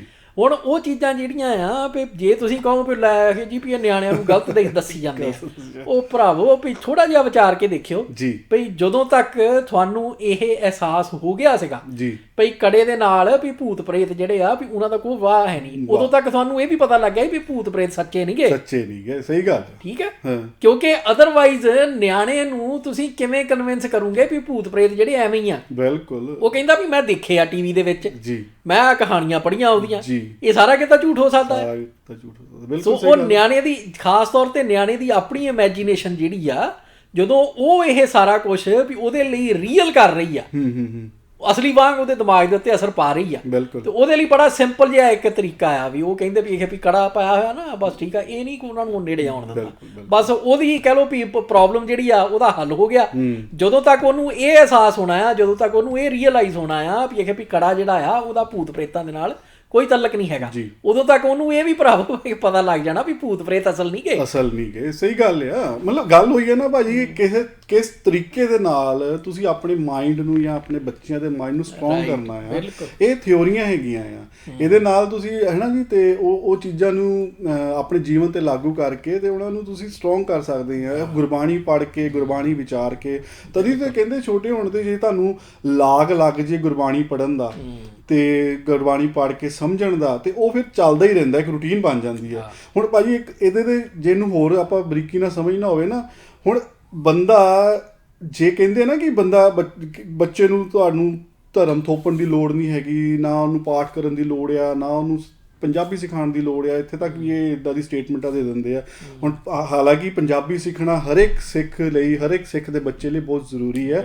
ਉਹਦੇ ਰਾਹੀਂ ਉਹਨੇ ਗੁਰੂ ਗ੍ਰੰਥ ਸਾਹਿਬ ਨਾਲ ਜੁੜਨਾ ਹੈ, ਠੀਕ ਹੈ। ਇਹ ਪਹਿਲਾਂ ਹੀ ਉੱਥੇ ਕਟਾ ਕੇ ਕਰ ਦਿੰਦੇ ਆ, ਪਹਿਲਾਂ ਹੀ ਉਹਨੂੰ ਇੱਕ ਕਰ ਦਿੰਦੇ ਕਿ ਪੰਜਾਬੀ ਸਿੱਖਣ ਦੀ ਲੋੜ ਨਹੀਂ ਹੈਗੀ, ਬੈਰੀਅਰ ਕ੍ਰੀਏਟ ਕਰ ਦਿੰਦੇ ਹੈਗੇ। ਖੈਰ, ਤੇ ਹੁਣ ਗੱਲ ਇਹ ਦੇਖੋ ਜਿਹੜੀ ਸਮਝਣ ਵਾਲੀ ਹੈ। ਹੁਣ ਜੇ ਆਪਾਂ ਬੱਚੇ ਨੂੰ ਛੋਟੇ ਹੁੰਦੇ ਤੋਂ ਲਾਗ ਨਾ ਲਾਇਆ, 15-20 ਸਾਲ ਜਾਂ 25 ਸਾਲ ਦੀ ਉਮਰ 'ਚ ਪਹੁੰਚ ਕੇ ਕਿ ਉਹ ਚੀਜ਼ ਕਰ ਸਕੂਗਾ ਜਿਹੜੀ ਉਹ ਪਿਛਲੇ 25 ਸਾਲ ਤੋਂ ਨਹੀਂ ਕਰ ਰਿਹਾ। ਹੁਣ ਇੱਕ ਛੋਟਾ ਜਿਹਾ ਐਗਜ਼ਾਮਪਲ ਲੈ ਲਈਏ ਐਕਸਰਸਾਈਜ਼ ਦਾ। ਜੇ ਰਨਿੰਗ ਦਾ ਆਪਾਂ ਐਗਜ਼ਾਮਪਲ ਲੈ ਲਈਏ ਕਿ ਭਾਈ ਜੇ ਆਪਾਂ ਛੋਟੇ ਹੁੰਦੇ ਤੋਂ ਬੱਚੇ ਨੂੰ ਰਨਿੰਗ ਕਰਾਉਣੀ ਸ਼ੁਰੂ ਕਰਾ ਦਈਏ, ਰਨਿੰਗ ਜਾਂ ਕੋਈ ਵੀ ਐਕਸਰਸਾਈਜ਼ ਕਰਾਉਣੀ ਸ਼ੁਰੂ ਕਰ ਦਈਏ, ਤੇ ਉਹਨੂੰ ਉਸ ਚੀਜ਼ ਦੀ ਲਾਗ ਲੱਗ ਜਾਏਗੀ ਤੇ ਉਹ ਕਰਦਾ ਰਹੇਗਾ ਹੈ ਨਾ। ਹੁਣ 25-30 ਸਾਲ ਦੀ ਉਮਰ 'ਤੇ ਜਾ ਕੇ ਬੰਦਾ ਸੋਚੇ ਕਿ ਮੈਂ ਐਕਸਰਸਾਈਜ਼ ਕਰਨੀ ਸ਼ੁਰੂ ਕਰਨੀ ਹੈ, ਉਹ ਡਿਲੇ ਕਰਦਾ ਰਹਿੰਦਾ ਆ। ਦਿਮਾਗ ਇੱਦਾਂ ਪਲੇ ਕਰਦਾ ਹੈ, ਕਹਿੰਦਾ ਚੱਲ ਕੱਲ ਕਰ ਲਾਂਗੇ, ਅੱਜ ਕਰ ਲਾਂਗੇ। ਜੇ ਉਹਦਾ ਬਚਪਨ ਤੋਂ ਜੇ ਤੁਸੀਂ ਇੱਕ ਡਿਸਪਲਿਨ ਉਹਨੂੰ ਦਿੱਤਾ ਹੋਊਗਾ, ਇੱਕ ਰੂਟੀਨ ਬਣਾਈ ਹੋਊਗੀ, ਤੇ ਇਹ ਨਹੀਂ ਕਹਿੰਦੇ ਕਿ ਅਸੀਂ 25-30 ਸਾਲ ਦੀ ਉਮਰ 'ਚ ਬਾਅਦ 'ਚ ਜਾ ਕੇ ਕਰ ਨਹੀਂ ਸਕਦਾ, ਲੇਕਿਨ ਉਹਦੇ ਵਾਸਤੇ ਸੌਖਾ ਹੋ ਜਾਣਾ ਹੈ ਜੇ ਉਹਨੂੰ ਬਚਪਨ ਤੋਂ ਤੁਸੀਂ ਲਾ ਦੋਗੇ। ਚਾਹੇ ਐਕਸਰਸਾਈਜ਼ ਦੀ ਹੈ, ਚਾਹੇ ਗੁਰਬਾਣੀ ਪੜ੍ਹਨ ਦੀ ਹੈ, ਚਾਹੇ ਹੋਰ ਕੋਈ ਦੁਨਿਆਵੀ ਕੰਮ ਕਰਨ ਦੀ ਹੈਗੀ ਹੈ, ਚਾਹੇ ਹੋਰ ਕੋਈ ਦੁਨਿਆਵੀ ਪੜ੍ਹਾਈ ਦੀ ਵੀ ਗੱਲ ਹੈਗੀ ਹੈ। ਤੇ ਉਹ ਚੀਜ਼ ਦਾ ਸਾਨੂੰ ਬੜਾ ਧਿਆਨ ਰੱਖਣਾ ਚਾਹੀਦਾ ਹੈ ਕਿ ਅਸੀਂ ਬੱਚਿਆਂ ਨੂੰ ਕਿੱਦਾਂ ਉਹਨਾਂ ਨੂੰ ਬਰੋਡ ਅਪ ਕਰਨਾ ਹੈਗਾ ਆ, ਕਿੱਦਾਂ ਉਹਨਾਂ ਨੂੰ ਛੋਟੇ ਹੁੰਦਿਆਂ ਤੋਂ ਹੀ ਦੁਨਿਆਵੀ ਪੜ੍ਹਾਈ ਵੀ ਜ਼ਰੂਰੀ ਹੈ ਤੇ ਸਿੱਖੀ ਦੀ ਪੜ੍ਹਾਈ ਵੀ ਬਹੁਤ ਜ਼ਰੂਰੀ ਹੈ, ਸਿੱਖੀ ਸਿਧਾਂਤਾਂ ਦੀ ਪੜ੍ਹਾਈ ਵੀ ਬਹੁਤ ਜ਼ਰੂਰੀ ਹੈ, ਕਿੱਦਾਂ ਦੱਸਣੀ ਹੈਗੀ ਹੈ। ਬਹੁਤ ਵਧੀਆ ਨੁਕਤਾ ਆ। ਔਰ ਇਹਨੂੰ ਹੀ ਤੁਸੀਂ ਵਿਚਾਰੋ ਭਈ ਸਾਡੇ ਧਰਮ ਦੇ ਵਿੱਚ, ਸਾਡੀ ਕੌਮ ਦੇ ਵਿੱਚ ਜੀ ਜਿਹੜੀ ਇੱਕ ਰਵਾਇਤ ਆ ਨਾ ਸੂਰਮਾ ਸਿੰਘਾਂ ਦੀ, ਵੀ ਜਿਨ੍ਹਾਂ ਨੂੰ ਸੂਰਮੇ ਸਿੰਘ ਕਹਿੰਦੇ ਆ, ਤੇ ਮੋਸਟਲੀ ਜਿਹੜੇ ਕੀਰਤਨੀਏ ਹੁੰਦੇ ਆ ਜੀ, ਵੀ ਜਿਹੜਾ ਇੱਕ ਤਰ੍ਹਾਂ ਨਾਲ ਕਹਿ ਲਓ ਵੀ ਬੱਚਾ ਵੀ ਜੰਮਿਆ ਹੀ ਬਿਨਾਂ ਅੱਖਾਂ ਤੋਂ, ਉਹਦੇ ਲਈ ਗੁਰੂ ਪਾਤਸ਼ਾਹ ਨੇ ਇੱਕ ਤਰ੍ਹਾਂ ਨਾਲ ਕਹਿ ਲਓ ਵੀ ਜਾਂ ਕੌਮ ਨੇ ਸਾਡੀ ਨੇ ਜੀ ਭਈ ਸਿਸਟਮ ਇੱਦਾਂ ਦਾ ਬਣਾ ਤਾ ਵੀ ਜਿਹਦੇ ਵਿੱਚ ਉਹ ਸੂਰਮਾ ਸਿੰਘ ਨੂੰ, ਕਿਉਂਕਿ ਜਿਹਦੀਆਂ ਅੱਖਾਂ ਨਹੀਂ ਨਾ ਹੁੰਦੀਆਂ ਜੀ, ਉਹਦੇ ਕੰਨ ਆਮ ਬੰਦਿਆਂ ਨਾਲੋਂ ਜ਼ਿਆਦਾ ਕੰਮ ਕਰ ਰਹੇ ਹੁੰਦੇ, ਕਿਉਂਕਿ ਉਹ ਸਾਰਾ ਕੁਝ ਹੀ ਦੁਨੀਆ ਦੇ ਵਿੱਚ ਕੰਨਾਂ ਦੇ ਬੇਸ ਦੇ ਉੱਤੇ ਵਿਚਰ ਰਿਹਾ। ਬਿਲਕੁਲ। ਔਰ ਉਹ ਕੰਨਾਂ ਲਈ ਉਹ ਸਟਰੈਂਥ ਜਿਹੜੀ ਆ, ਉਹ ਤਾਕਤ ਆ, ਉਹਨੂੰ ਕੀਰਤਨ ਦੇ ਰਾਹੀਂ ਉਹਨਾਂ ਨੇ ਵੀ ਉਹਨੂੰ ਖੁਦ ਮੁਖਤਿਆਰ ਬਣਾਉਣੇ 'ਚ, ਸੈਲਫ ਰਿਲਾਇੰਟ, ਇੰਡੀਪੈਂਡੈਂਟ ਬਣਾਉਣੇ ਦੇ ਵਿੱਚ ਉਹਨੂੰ ਵਰਤਿਆ। ਹੁਣ ਜਿਹੜੇ ਕੀਰਤਨੀਏ ਹੁੰਦੇ ਆ ਦੂਸਰੇ ਸੂਰਮੇ ਸਿੰਘ, ਉਹਦੇ ਵਿੱਚ ਦੇਖੋ ਭਾਈ ਗੁਰਮੇਜ ਸਿੰਘ ਹੁਣੀ, ਫੇਰ ਆ ਦੂਜੇ ਭਾਈ ਲਖਵਿੰਦਰ ਸਿੰਘ ਹੁਣੀ, ਔਰ ਪੁਰਾਣੇ ਇੰਨੇ ਕੀਰਤਨੀਏ ਵੀ ਜਿਹੜੇ ਆਪਣੀ ਜ਼ਿੰਦਗੀ ਜਿਹੜੇ ਇੱਕੋ ਦੂਸਰੇ ਹੁੰਦੇ ਸੀਗੇ, ਆਪਣਾ ਦਰਸ਼ਨ ਸਿੰਘ ਕਿ ਨੰਗਲ ਕਰਕੇ ਉਹਨਾਂ ਦਾ ਨਾਂ ਸੀਗਾ, ਮੈਨੂੰ ਭੁੱਲ ਗਿਆ ਜੀ। ਉਹ ਮਤਲਬ ਵੀ ਐਕਸਟਰਾ ਆਰਡੀਨਰੀ ਕੀਰਤਨੀਏ ਆ ਜੀ, ਬਿਲਕੁਲ ਵੀ, ਕਿਉਂਕਿ ਉਹ ਜਿਹੜੀ ਕਹਿ ਲਓ ਵੀ ਅੱਖਾਂ ਦੀ ਸੈਂਸ ਜਿਹੜੀ ਨਹੀਂ ਹੈ ਨਹੀਂ, ਉਹ ਦੂਜੀ ਸੈਂਸ ਜਿਹੜੀ ਆ ਉਹ ਓਨੀ ਜ਼ਿਆਦਾ ਜਿਹੜੀ ਆ ਵੀ ਉਹ ਕੰਪਨਸੇਟ ਹੋਈ ਆ। ਔਰ ਉਹਨੂੰ ਉਹਨਾਂ ਨੇ ਕਿਹਾ ਵੀ ਠੀਕ ਆ ਵੀ ਜੇ ਉਹ ਹੈ ਨਹੀਂ ਅੱਖਾਂ ਵਾਲੀ, ਤੇ ਆ ਜਿਹੜੀ ਕੰਨਾਂ ਵਾਲੀ ਹੈਗੀ ਆ ਵੀ ਇਹਨੂੰ ਵਰਤੋ ਤੁਸੀਂ। ਬਿਲਕੁਲ। ਔਰ ਉਹਨੂੰ ਵਰਤ ਕੇ ਉਹਨਾਂ ਨੂੰ ਐਨ ਇੰਡੀਪੈਂਡੈਂਟ ਕਰ ਦਿੱਤਾ। ਹੁਣ ਜੇ ਬੰਦਾ ਕੋਈ ਕਵੇ ਵੀ ਅਖੇ ਪਈ ਲਓ ਜੀ, ਵੀ ਅਖੇ ਵੀ ਛੱਡੋ ਪਰਾਂ, ਵੀ ਇਹਦੇ ਵਿੱਚ ਕੀ ਰੱਖਿਆ, ਵੀ ਉਹਨੂੰ ਕਵੇ ਵੀ ਤੂੰ 20-25 ਸਾਲ ਦੇ ਉੱਤੇ ਇੰਡੀਪੈਂਡੈਂਟ ਹੋ ਲਈ, ਸਹੀ ਗੱਲ ਹੈ, ਉਹ ਨਿਆਣਾ ਹੋ ਸਕਦਾ ਇੰਡੀਪੈਂਡੈਂਟ? ਕਦੇ ਵੀ ਨਹੀਂ ਹੋ ਸਕਦਾ। ਜਿਹੜੀਆਂ ਚੀਜ਼ਾਂ ਉਹਨੇ ਸ਼ੁਰੂ ਦੇ ਵਿੱਚ ਸਿੱਖਣੀਆਂ ਇਸ ਦੁਨੀਆ ਬਾਰੇ, ਉਹਨੂੰ ਸਾਰੇ ਨੂੰ ਭੁੱਲ ਕੇ, ਕਿਉਂਕਿ ਉਹਨੂੰ ਸਿਖਾਇਆ ਨਹੀਂ ਗਿਆ, 20-25 ਸਾਲ ਦੇ ਉੱਤੇ ਜਾ ਕੇ ਤੇ ਤੁਸੀਂ ਐਕਸਪੈਕਟ ਕਰੋ ਵੀ ਹੁਣ ਤੂੰ ਆਪੇ ਸਿੱਖ ਲਾ ਭਾਈ। ਨਹੀਂ, ਇਹ ਤਾਂ ਇਹ ਜਿਹੜੇ ਸਾਈਕੋਲੋਜਿਸਟ ਕੋ ਜਾਂਦੇ ਆ, ਇਹ ਉਹਨੂੰ ਜਾ ਕੇ ਪੁੱਛ ਲੈਣਾ, ਆਪਾਂ ਨਹੀਂ ਹੈ ਨਾ। ਜੇ ਸਾਡੀ ਗੱਲ ਤੇ ਵਿਸ਼ਵਾਸ ਨਹੀਂ ਹੈ ਇਹਨਾਂ ਨੂੰ, ਜਾਂ ਇਹਨਾਂ ਦੇ ਜਿਹੜੇ ਮਗਰ ਲੱਗੇ ਆ, ਜਿਹੜੇ ਸਾਈਕੋਲੋਜਿਸਟ ਕੋ ਜਾਂਦੇ ਉਹਨੂੰ ਪੁੱਛ ਲੈਣ ਕਿ ਬੱਚੇ ਦੇ ਜਦੋਂ ਤੁਸੀਂ ਉਹਨੂੰ 20-25 ਸਾਲ ਦਾ ਕਰਤਾ ਫਿਰ ਸਿਖਾਉਣਾ ਆ, ਜਾਂ ਛੋਟੇ ਹੁੰਦੇ ਤੋਂ ਸਿਖਾਉਣਾ ਆ। ਹੈ ਨਾ, ਛੋਟੇ ਹੁੰਦੇ ਤੋਂ ਸਿਖਾਉਣ ਦਾ ਸੌਖਾ, ਕਿਉਂਕਿ ਖਾਲੀ ਹੁੰਦਾ ਆ ਭਾਂਡਾ ਤੇ ਫਰੈਸ਼ ਹੁੰਦਾ ਆ, ਤੇ ਜਿੱਦਾਂ ਤੁਸੀਂ ਉਹਨੂੰ ਸ਼ੇਪ ਦੇਈ ਜਾਓਗੇ ਉਦੋਂ ਉਹਦੀ ਸ਼ੇਪ ਬਣੀ ਜਾਏਗੀ। ਔਰ ਈਵਨ ਜਿਹੜੇ ਆਟਿਸਟਿਕ ਬੱਚੇ ਹੁੰਦੇ ਆ ਜੀ, ਉਹਦੇ ਵਿੱਚ ਵੀ ਕੋਈ ਚਿੰਤਾ ਵਾਲੀ ਗੱਲ ਨਹੀਂ ਹੁੰਦੀ। ਉਹਦੇ ਵਿੱਚ ਸਿਰਫ ਇਹੀ ਹੁੰਦਾ ਵੀ ਉਹ ਜਿਹੜੇ ਆਟਿਸਟਿਕ ਨਿਆਣੇ ਆ, ਉਹਨਾਂ ਦਾ ਜਿਹੜਾ ਨਾ ਸੋਚਣੇ ਦਾ ਤਰੀਕਾ ਜੀ, ਤੇ ਜੋ ਉਹ ਦੇਖ ਰਹੇ ਆ ਉਹਨੂੰ ਪ੍ਰੋਸੈਸ ਦਿਮਾਗ ਦੇ ਵਿੱਚ ਕਰਨੇ ਦਾ ਤਰੀਕਾ ਵੱਖਰਾ ਹੁੰਦਾ। ਬਿਲਕੁਲ। ਸੋ ਜੇ ਮਾਂ ਪਿਓ ਸਮਝ ਜਾਂਦੇ ਆ ਵੀ ਇਹ ਨਿਆਣਾ ਜਿਹੜਾ ਸਾਡਾ ਆ ਵੀ ਜੇ ਇਹਨੂੰ ਅਸੀਂ ABC ਆਮ ਬੱਚੇ ਵਾਂਗ ਸਿਖਾਉਂਦੇ ਆ ਜੀ ਤੇ ਇਹ ਸਿੱਖਦਾ ਨਹੀਂਗਾ। ਜੀ ਹੁਣ ਇਹਨੂੰ ਮੈਂ ਕਿੱਦਾਂ ਸਿਖਾਵਾਂ ਵੀ ਤਾਂ ਕਿ ਵੀ ਇਹ ਸਿੱਖ ਲਵੇ। ਥੋੜੀ ਜਿਹੀ ਮਿਹਨਤ ਕਰੋ, ਤੁਹਾਨੂੰ ਝੱਟ ਪਤਾ ਲੱਗ ਜਾਣਾ ਆ ਵੀ ਅੱਛਾ ਵੀ ਮੇਰਾ ਨਿਆਣਾ ਇਦਾਂ ਸਿੱਖਦਾ। ਬਿਲਕੁਲ। ਔਰ ਉਹ ਤਕਰੀਬਨ ਸਾਰੇ ਨਿਆਣੇ ਜਿਹੜੇ ਆ ਉਹ ਇੱਕ ਦੂਜੇ ਨਾਲੋਂ ਵੱਖਰੇ ਹੁੰਦੇ ਆ। ਬਿਲਕੁਲ। ਇਹ ਤੇ ਹੋਣਾ ਹੀ ਆ ਵੀ ਅਸੀਂ ਆ ਸਕੂਲਾਂ ਦੇ ਵਿੱਚ 50-50 ਨਿਆਣਿਆਂ ਦੀਆਂ ਕਲਾਸਾਂ ਬਣਾ ਕੇ ਤੇ ਸਾਰਿਆਂ ਦੇ ਉੱਤੇ ਇੱਕੋ ਹੀ ਤਰੀਕਾ ਜਿਹੜਾ ਉਹ ਥੋਪਣਾ ਸ਼ੁਰੂ ਕੀਤਾ ਹੋਇਆ। ਔਰ ਉਹ ਇੱਕ ਕਾਰਨ ਇਹ ਵੀ ਹੈਗਾ ਆ ਵੀ ਜਿਹਦੇ ਵਿੱਚ ਵੀ ਇੱਕ ਨਿਆਣਾ ਜਿਹੜਾ ਆ ਉਹ 100 ਦੇ ਵਿੱਚੋਂ 100 ਨੰਬਰ ਲਈ ਜਾਂਦਾ ਆ, ਇੱਕ ਨਿਆਣਾ ਜਿਹੜਾ ਉਹ 50 ਨੰਬਰ ਲੈ ਰਿਹਾ। ਬਿਲਕੁਲ। ਨਹੀਂ ਭਾਜੀ, ਇੱਥੇ ਦਾ ਜਿਹੜਾ ਸਕੂਲੀ ਸਿਸਟਮ ਆ ਇੰਡੀਆ, ਮੈਨੂੰ ਇਦਾਂ ਲੱਗਦਾ ਪਰਸਨਲੀ ਤੌਰ ਤੇ ਵੀ ਕਿ ਜਿਹੜਾ ਇੰਡੀਆ ਦਾ ਸਕੂਲੀ ਸਿਸਟਮ ਨਾਲੋਂ ਇੱਥੇ ਦਾ ਸਕੂਲੀ ਸਿਸਟਮ ਕਈ ਗੁਣਾ ਬੈਟਰ ਆ। ਇੰਡੀਆ ਦੇ ਵਿੱਚ ਤਾਂ ਮਤਲਬ ਇੱਕ ਖਿੱਚੋ ਤਾਣ, ਮਤਲਬ ਛੋਟੇ ਹੁੰਦੇ ਤੋਂ ਹੀ ਜਿਹੜਾ ਬੱਚਾ ਆ ਉਹਦਾ ਇੱਕ ਤਾਂ ਬੈਗ ਇੰਨਾ ਭਾਰੀ ਹੁੰਦਾ ਆ, ਹੈ ਨਾ ਜੀ, ਤੇ ਕਈ ਹਾਸੇ ਵੀ ਚੁਟਕਲੇ ਵੀ ਬਣੇ ਹੋਏ ਕਈ ਤਰ੍ਹਾਂ ਦੇ ਉਹਦੇ ਤੇ। ਸੱਚੀ ਗੱਲ ਆ, ਉਹ ਬੈਗ 'ਚ ਕਿਤਾਬਾਂ ਠੂਸ ਦਿੱਤੀਆਂ ਜਾਂਦੀਆਂ ਜਾਂ 5-6 ਸਾਲ 7-8 ਸਾਲ ਦਾ ਜਿਹੜਾ ਬੱਚਾ ਹੁੰਦਾ ਹੈ ਨਾ, ਤੇ ਉਹਨੂੰ ਇੱਕ ਕੰਪੀਟੀਸ਼ਨ ਦੀ ਦੌੜ 'ਚ ਦੌੜਾਇਆ ਜਾਂਦਾ ਆ। ਜਿੱਦਾਂ ਮਤਲਬ ਆਪਾਂ ਘੋੜੇ ਨਹੀਂ ਦੜਾਉਂਦੇ ਹੈਗੇ ਭਾਈ ਉਹਦੇ ਏਡੇ ਨੰਬਰ ਆਏ ਤੇ ਤੇਰੇ ਇੰਨੇ ਆਣੇ ਚਾਹੀਦੇ ਆ ਤੇ ਤੇਰੇ ਨਹੀਂ ਆਏ ਤਾਂ ਤੂੰ ਫਿਰ ਅੱਛਾ ਉਹਨੂੰ ਫਿਰ ਇੱਕ ਇਨਫੀਰੀਅਰਿਟੀ ਕੰਪਲੈਕਸ ਦਿੱਤਾ ਜਾਂਦਾ ਜੇ ਤੇਰੇ ਇੰਨੇ ਨੰਬਰ ਨਹੀਂ ਆਏ ਤਾਂ ਤੂੰ ਫੇਲ ਹੋ ਜਾਣਾ ਆ, ਤੂੰ ਦੁਨੀਆ ਦੇ ਵਿੱਚ ਕੁਝ ਨਹੀਂ ਕਰ ਪਾਉਣਾ ਹੈਗਾ, ਸਮਾਜ 'ਚ ਕੁਝ ਨਹੀਂ ਕਰ ਪਾਉਣਾ, ਜਦਕਿ ਇਹ ਗੱਲਾਂ ਇਦਾਂ ਨਹੀਂ ਹੈਗੀਆਂ। ਬਿਲਕੁਲ। ਮਤਲਬ ਈਵਨ ਇਹ ਵੀ ਤੁਸੀਂ ਦੇਖੋ ਭਈ ਪੰਜਾਬ ਦੇ ਸਕੂਲਾਂ ਦੇ ਵਿੱਚ ਕੀ ਹੁੰਦਾ ਭਈ ਜਿਹੜਾ ਨਾ ਦੂਸਰਾ ਪ੍ਰਾਈਵੇਟ ਸਕੂਲ ਆ ਜੀ, ਕਿਉਂਕਿ ਉਹਨਾਂ ਦਾ ਸਾਰਾ ਦਾਰੋਮਦਾਰ ਇਸ ਚੀਜ਼ ਦੇ ਉੱਤੇ ਲੱਗਿਆ ਹੁੰਦਾ ਵੀ ਨਿਆਣਾ ਨੰਬਰ ਕਿੰਨੇ ਲੈ ਕੇ ਆ ਰਿਹਾ। ਕਿਉਂਕਿ ਪੇਰੈਂਟਸ ਤੋਂ ਫੀਸਾਂ ਲੈ ਰਹੇ ਤਗੜੀਆਂ ਤੇ ਬਸ ਉਹ ਸਾਰਾ ਜ਼ੋਰ ਨੰਬਰਾਂ ਦੇ ਉੱਤੇ ਆ। ਸੋ ਉਹਨਾਂ ਨੇ ਕੀ ਕਰਨਾ ਵੀ ਜਿਹੜਾ ਨਿਆਣਾ ਵਿਚਾਰਾ 100 ਦੇ ਵਿੱਚੋਂ 50 ਨੰਬਰ ਲੈ ਰਿਹਾ ਉਹਨਾਂ ਨੂੰ ਇੱਕੋ ਹੀ ਤਰੀਕਾ ਹੁੰਦਾ ਵੀ ਡੰਡਾ ਭਰਾਓ ਇਹਦੇ। ਬਸ। ਔਰ ਉਹ ਡੰਡਾ ਭਰਾ ਕੇ ਨਿਆਣੇ ਨੂੰ ਧੱਕੇ ਦੇ ਨਾਲ ਕਹਿ ਲਓ ਵੀ ਉਹ ਜਿਹੜਾ ਇੱਕ ਮਾਨਸਿਕ ਤਸ਼ੱਦਦ ਉੱਤੇ ਕੀਤਾ ਜਾਂਦਾ। ਬਿਲਕੁਲ ਜੀ। ਵੀ ਉਹ ਕਿਸੇ ਦੇ ਵੀ ਕਹਿ ਲਓ ਵੀ ਹੱਕ 'ਚ ਨਹੀਂ ਜਾਂਦਾ। ਸਹੀ ਗੱਲ ਹੈ। ਤੇ ਉਹ ਚੀਜ਼ਾਂ ਜਿਹੜੀਆਂ ਆ ਵੀ ਉਹ ਸਾਨੂੰ ਪੇਰੈਂਟਸ ਨੂੰ ਇਹ ਸਾਰੀਆਂ ਚੀਜ਼ਾਂ ਜਿਹੜੀਆਂ ਆ ਵਿਚਾਰ ਕੇ ਤੇ ਆਪਣੇ ਨਿਆਣੇ ਨੂੰ ਜਿੱਦਾਂ ਨਾ ਵੀ ਇੱਕ ਪੌਦਾ ਜਿਹੜਾ ਆ, ਸਹੀ ਗੱਲ ਹੈ, ਉਹਨੂੰ ਤੁਸੀਂ ਪਾਲਦੇ ਆ, ਪਲੋਸਦੇ ਆ, ਦੇਖਦੇ ਆ ਵੀ ਇਹਨੂੰ ਹੁਣ ਕਿਸ ਚੀਜ਼ ਦੀ ਲੋੜ ਆ, ਉਹਦੇ ਮੁਤਾਬਕ ਤੁਸੀਂ ਨਿਆਣੇ ਨੂੰ ਉਸੇ ਹਿਸਾਬ ਦੇ ਨਾਲ ਦੇਖੋ ਵੀ ਮੇਰਾ ਨਿਆਣਾ ਆ, ਇਹਨੂੰ ਕਿਸ ਚੀਜ਼ ਦੀ ਲੋੜ ਆ। ਜੀ ਬਿਲਕੁਲ। ਕਿਉਂਕਿ ਜਿਹੜਾ ਆਟਿਸਟਿਕ ਨਿਆਣਾ ਆ ਉਹਨੂੰ ਸਿਰਫ ਆਮ ਨਿਆਣੇ ਨਾਲੋਂ ਕੁਝ ਚੀਜ਼ਾਂ ਵਧੇਰੇ ਚਾਹੀਦੀਆਂ ਹੁੰਦੀਆਂ, ਇਹ ਤੋਂ ਇਲਾਵਾ ਕੋਈ ਟੈਨਸ਼ਨ ਵਾਲੀ ਗੱਲ ਨਹੀਂ ਹੈਗੀ। ਭਈ ਜਦੋਂ ਤੁਸੀਂ ਉਸ ਚੀਜ਼ ਨੂੰ ਇੱਦਾਂ ਵੇਖ ਲੈਂਦੇ ਆ ਤੇ ਗੁਰੂ ਦਾ ਆਸਰਾ ਲੈਂਦੇ ਆ, ਆਪਣੇ ਆਪ ਨੂੰ ਤੁਸੀਂ ਸਟਰੋਂਗ ਕਰਦੇ ਆ, ਉਹ ਜਿਹੜੀ ਤੁਹਾਡੀ ਆਪਣੀ ਸਟਰੈਂਥ ਆ ਫਿਰ ਉਹ ਤੁਸੀਂ ਜਦੋਂ ਨਿਆਣੇ ਨੂੰ ਪਾਸ ਔਨ ਕਰਦੇ ਆ ਤੇ ਆਪੇ ਹੀ ਸਾਰਾ ਕੁਝ ਜਿਹੜਾ ਆ ਉਹ ਸਹੀ ਲੀਹਾਂ ਦੇ ਉੱਤੇ ਆ ਜਾਂਦਾ।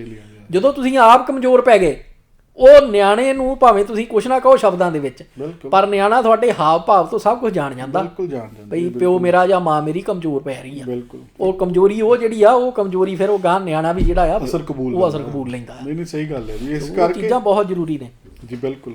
ਨਹੀਂ ਤਦੀ ਅਸੀਂ ਭਾਈ ਬਾਰ-ਬਾਰ ਇੱਥੋਂ ਆਪਣੇ ਹਰ ਇੱਕ ਪ੍ਰੋਗਰਾਮ 'ਚ ਮੈਨੂੰ ਲੱਗਦਾ ਹੈ ਕਿ ਜਿੰਨੇ ਵੀ ਪ੍ਰੋਗਰਾਮ ਹੋਏ ਆ ਹਰੇਕ 'ਚ ਇਹ ਬੇਨਤੀ ਜ਼ਰੂਰ ਕੀਤੀ ਹੈ ਕਿ ਭਾਈ ਗੁਰਬਾਣੀ ਪੜ੍ਹੋ, ਵਿਚਾਰੋ। ਇਹਨਾਂ ਖੱਪ ਗ੍ਰੇਡਾਂ ਦੇ ਮਗਰ ਲੱਗ ਕੇ ਤੁਸੀਂ ਆਪਣਾ ਜੀਵਨ ਤਬਾਹ ਕਰ ਲੈਣਾ ਹੈ, ਕਿਉਂਕਿ ਜਿਹੜੀ ਥਿਊਰੀਆਂ ਇਹ ਦੇ ਰਹੇ ਆ ਨਾ ਉਹ ਬਹੁਤ ਖਤਰਨਾਕ ਨੇ। ਉਹ ਸਮਾਜ ਨੂੰ ਇੱਕ ਖੂਹ ਦੇ ਵਿੱਚ ਲੈ ਕੇ ਜਾਣਗੀਆਂ ਜਿਹਦੇ ਵਿੱਚ ਤੁਹਾਡਾ ਇੱਕ ਦਿਮਾਗੀ, ਹੁਣ ਜਿਹੜੀਆਂ ਭਾਜੀ ਇਹ ਜਾਣ ਕੇ ਪਹਿਲਾਂ ਵੀ ਆਪਾਂ ਗੱਲ ਕਰ ਚੁੱਕੇ ਹਾਂ, ਜਾਣ ਕੇ ਗੱਡੀਆਂ ਦੀਆਂ ਫੋਟੋਆਂ, ਕੱਪੜੀਆਂ ਦੀਆਂ ਫੋਟੋਆਂ, ਆਈਸਕ੍ਰੀਮ ਖਾਂਦੇ ਦੀਆਂ ਵੀਡੀਓ ਬਣਾ ਕੇ ਪਾ ਰਹੇ। ਦੱਸ ਭਰਾ, ਤੇ ਰੱਬ ਤੁਹਾਡਾ ਭਲਾ ਕਰੇ। ਮਤਲਬ ਜਿਹੜੇ ਇਹਨਾਂ ਨੂੰ ਜਾਣਦੇ ਆ ਉਹ ਤੇ ਹੱਸਦੇ ਆ ਵੀ ਭਾਈ ਵੀ ਇਹਨਾਂ ਵਿਚਾਰਿਆਂ ਨੂੰ ਇਹ ਵੀ ਨਹੀਂ ਪਤਾ ਵੀ ਆਈਸਕ੍ਰੀਮਾਂ ਕਿੰਨੇ ਕਿਸਮ ਦੀਆਂ ਆਉਂਦੀਆਂ। ਬਾਸਕਿਨ ਰੌਬਿਨਸ ਜਿਹੜੀ ਆ ਕਿਉਂਕਿ 33 ਫਲੇਵਰ ਜਿਹੜੇ ਆ ਵੀ ਉਹ ਲਈ ਫਿਰਦੀ ਆ, ਤਾਂ ਇਸ ਕਰਕੇ ਵੀ ਉਹ ਸਾਰਾ ਕੁਝ ਜਿਹੜਾ ਵੀ ਇਹਨਾਂ ਲਈ ਨਵੀਂ ਚੀਜ਼ ਹੈ, ਇੱਕ ਅਪਗ੍ਰੇਡ ਹੋਣੇ ਦਾ ਮਤਲਬ ਵੀ ਅੱਛਾ ਦੇਖੋ ਮੈਂ ਅੱਜ ਆਹ ਖਾ ਕੇ ਆਇਆ। ਜਿੱਦਾਂ ਨਿਆਣਾ ਨਹੀਂ ਹੁੰਦਾ ਭਾਜੀ, ਨਿਆਣੇ ਨੂੰ ਤੁਸੀਂ ਕੋਈ ਨਵੀਂ ਚੀਜ਼ ਦੇ ਦਿਓ, ਜੇ ਉਹਨੂੰ ਸਵਾਦ ਲੱਗੀ ਨਾ ਉਹ ਬਾਰ-ਬਾਰ ਮੰਗੂਗਾ ਕਿ ਮੈਨੂੰ ਹੋਰ ਦਿਓ, ਫਿਰ ਉਹ ਦਿਖਾ ਕੇ ਖਾਊਗਾ। ਯਾਨੀ ਕਿ ਕਹਿਣ ਦਾ ਭਾਵ ਆ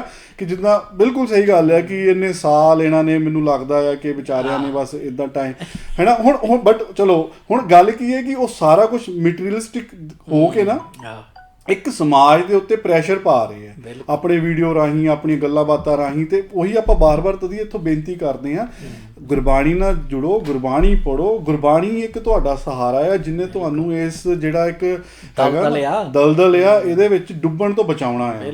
ਨਹੀਂ ਤਾਂ ਤੁਸੀਂ ਜਿਹੜਾ ਤੁਹਾਡਾ ਕਾਮ, ਕ੍ਰੋਧ, ਲੋਭ, ਮੋਹ, ਹੰਕਾਰ ਜਦੋਂ ਬੰਦੇ ਦੇ ਹਾਵੀ ਹੁੰਦਾ ਨਾ, ਬੰਦਾ ਭਾਜੀ ਪਾਗਲ ਹੋ ਜਾਂਦਾ ਆ। ਬਿਲਕੁਲ। ਉਹਦੀ ਉਦਾਹਰਨ ਇੱਕ ਹੋਰ ਲੈ ਲਓ। ਮੈਨੂੰ ਤੁਹਾਡੇ ਨਾਲ ਗੱਲ ਕਰਦੇ ਤੁਹਾਡੀ ਗੱਲ ਸੁਣਦਿਆਂ ਚੇਤੇ ਆਇਆ ਜੀ ਭਈ ਆਹ ਜਿਹੜੇ ਇਹ ਮਟੀਰੀਅਲਿਸਟਿਕ ਭਾਰ ਜਿਹੜਾ ਪਾ ਰਹੇ ਆ ਜੀ, ਉਹਦੀ ਜੇ ਨਾ ਜੀਂਦੀ ਜਾਗਦੀ ਉਦਾਹਰਨ ਲੈਣੀ ਆ, ਖਾਸ ਤੌਰ ਤੇ ਜਿਹੜੇ ਪੰਜਾਬ ਦੇ ਪਿੰਡਾਂ 'ਚ ਰਹਿਣੇ ਵਾਲੇ ਆ, ਵੀ ਉਹ ਭਾਈ ਵੀ ਤੁਸੀਂ ਆਪਣੇ ਮਾਪਿਓ ਤੋਂ ਨਾ ਇਹ ਪੁੱਛਿਓ ਵੀ ਉਹਨਾਂ ਦੇ ਟਾਈਮ ਦੇ ਉੱਤੇ ਵਿਆਹ ਜਿਹੜੇ ਆ ਉਹ ਕਿੱਦਾਂ ਹੁੰਦੇ। ਬਿਲਕੁਲ ਸਹੀ ਗੱਲ। ਆ ਜਿਹੜੀਆਂ ਮਟੀਰੀਅਲਿਸਟਿਕ ਭਾਰ ਪਾਇਆ ਗਿਆ ਸੀਗਾ, ਇਹਦੇ ਕਰਕੇ ਹੀ ਐਡੇ ਵੱਡੇ ਵੱਡੇ ਮੈਰਿਜ ਪੈਲੇਸ ਬਣੇ। ਇਹਦੇ ਕਰਕੇ ਹੀ ਵੀ ਜਿਹੜਾ ਪਿੰਡ ਦੇ ਜੰਝ ਘਰ ਦੇ ਵਿੱਚ ਵਿਆਹ ਹੋ ਜਾਂਦਾ ਹੁੰਦਾ ਸੀਗਾ, ਸਹੀ ਗੱਲ ਆ, ਉਹ ਵਿਆਹ ਜਿਹੜਾ ਆ ਉਹ ਫਿਰ ਲੱਖਾਂ ਦੀ ਜਿਹੜੀ ਆ ਵੀ ਕਾਸਟ ਉਹਦੇ ਉੱਤੇ ਜਾ ਕੇ ਤੇ ਇਹ ਵੀ ਮੈਰਿਜ ਪੈਲਸਾਂ ਦੇ ਵਿੱਚ ਭਈ ਜਿਹੜੇ ਉਹ ਲਾਲੇ ਬਹਿ ਗਏ ਦੂਸਰੇ ਬਣਾ ਕੇ ਮੈਰਿਜ ਪੈਲਸ, ਵੀ ਉਹਨਾਂ ਨੂੰ ਪੂਜਿਆ ਜਾਣ ਲੱਗ ਪਿਆ। ਵੀ ਗੱਲ ਕੀ ਵੀ ਇਹ ਵੀ ਦੋਵੇਂ ਪਾਸਿਓਂ ਜਿਹੜੇ ਆ ਵੀ ਇਹ ਵੀ ਆਹ ਬੰਦੇ ਆਉਣੇ ਆ ਜੀ, ਆ ਕੇ ਦੇਖੇ ਵੀ ਉਹਨਾਂ ਨੇ ਆਪਣਾ ਖਾ ਪੀ ਕੇ ਢਿੱਡ ਤੇ ਹੱਥ ਫੇਰ ਕੇ ਚੱਲ ਜਾਣਾ। ਨਾ ਉਹਦਾ ਮੁੰਡੇ ਵਾਲਿਆਂ ਨੂੰ ਕੋਈ ਫਾਇਦਾ, ਨਾ ਕੁੜੀ ਵਾਲਿਆਂ ਨੂੰ ਕੋਈ ਫਾਇਦਾ। ਖਾਸ ਤੌਰ ਦੇ ਉੱਤੇ ਵੀ ਜਿਨ੍ਹਾਂ ਨੇ ਦੋ ਜੀਆਂ ਨੇ ਆਪਣਾ ਜਿਹੜਾ ਵਿਆਹਤਾ ਜੀਵਨ ਆ ਉਹ ਸ਼ੁਰੂ ਕਰਨਾ ਆ, ਉਹ ਸਿੱਧਾ ਹੀ ਜਿਹੜਾ ਆ ਭਈ ਦੋ ਪਰਿਵਾਰਾਂ ਦਾ ਇੱਕ ਤਰ੍ਹਾਂ ਨਾਲ ਕਹੋ ਵੀ ਕਰਜ਼ਾ ਚੱਕ ਕੇ ਸ਼ੁਰੂ ਕਰ ਰਹੇ ਆ ਵੀ ਇਹ ਵੀ, ਕਿਉਂਕਿ ਜਿਹੜਾ ਸਮਾਜ ਆ ਵੀ ਉਹਦੀ ਐਕਸਪੈਕਟੇਸ਼ਨ ਇੰਨੀ ਜ਼ਿਆਦਾ ਵਧਾਤੀ ਗਈ ਭਈ ਜਿਹਦੇ ਕਰਕੇ ਵੀ ਖਰਚਾ ਜਿਹੜਾ ਤੁਹਾਡਾ ਨਾਰਮਲ ਹੁੰਦਾ ਸੀਗਾ ਉਹ ਕਿਤੇ ਜਾ ਕੇ ਕਰਜ਼ੇ ਚੱਕ ਕੇ ਤੇ ਪੂਰਾ ਕਰਨਾ ਪੈ ਰਿਹਾ। ਮਤਲਬ ਉਹੀ ਇਹ ਕਰਦੇ ਆ, ਜਿਹੜੇ ਤੁਸੀਂ ਨਵੇਂ ਜੀਵਨ ਦੀ ਸ਼ੁਰੂਆਤ ਜ਼ੀਰੋ ਤੋਂ ਕਰਨੀ ਸੀਗੀ ਉਹ ਤੁਸੀਂ ਮਾਈਨਸ 'ਚ ਕਰ ਰਹੇ ਆ। ਕੋਈ ਮਾਈਨਸ ਲੱਖ 'ਚ ਕਰ ਰਿਹਾ ਆ, ਕੋਈ 10 ਲੱਖ 'ਚ ਕਰ ਰਿਹਾ ਆ। ਜਿਹੜੀ ਤੁਸੀਂ ਜ਼ੀਰੋ ਤੋਂ ਕਰਕੇ ਗਾਹਾਂ ਆਪਣਾ ਪਰਿਵਾਰ ਜੋੜਨਾ ਬਣਾਉਣਾ ਸੀਗਾ, ਪੈਸਾ ਜੋੜਨਾ ਸੀਗਾ ਗਾਹਾਂ, ਹੈ ਜੀ, ਪਰਿਵਾਰ ਆਪਣਾ ਫਿਊਚਰ ਬਣਾਉਣਾ ਸੀਗਾ। ਤੇ ਉਹੀ ਗੱਲ ਬਾਰ-ਬਾਰ ਮੁੱਕਦੀ ਭਾਈ, ਇਹਦੇ ਪਿੱਛੇ ਵੀ ਕੋਈ ਨਾ ਕੋਈ ਥਿਊਰੀ ਜ਼ਰੂਰ ਹੋਣੀ ਜਿਹੜੀ ਤੁਸੀਂ ਦਿੱਤੀ ਨਾ, ਟਾਰਚ ਆਫ ਫਰੀडम, ਕਿ ਜਿਹੜਾ ਇਹ ਮਤਲਬ ਵੱਡੇ ਵੱਡੇ ਮੈਰਿਜ ਪੈਲੇਸ ਬਣਾ ਕੇ ਇਹਦੀ ਹੁਣ ਤੇ ਪੱਕੀ ਗੱਲ ਹੈ ਕਿਉਂਕਿ ਪੰਜਾਬ 'ਚ ਬਹੁਤ ਹੋ ਰਿਹਾ ਆ ਤੇ ਉਹਦੇ ਪਿੱਛੇ ਜਿੱਦਾਂ ਕਿ ਇਹ ਜੀ ਤੁਹਾਡੇ ਉੱਚੇ ਹੋਣ ਦੀ ਨਿਸ਼ਾਨੀ ਹੈ ਜਾਂ ਤੁਹਾਡੇ ਅਮੀਰ ਹੋਣ ਦੀ ਨਿਸ਼ਾਨੀ ਹੈ ਜੇ ਤੁਸੀਂ ਮੈਰਿਜ ਪੈਲੇਸ 'ਚ ਵਿਆਹ ਕਰਦੇ ਹੋ।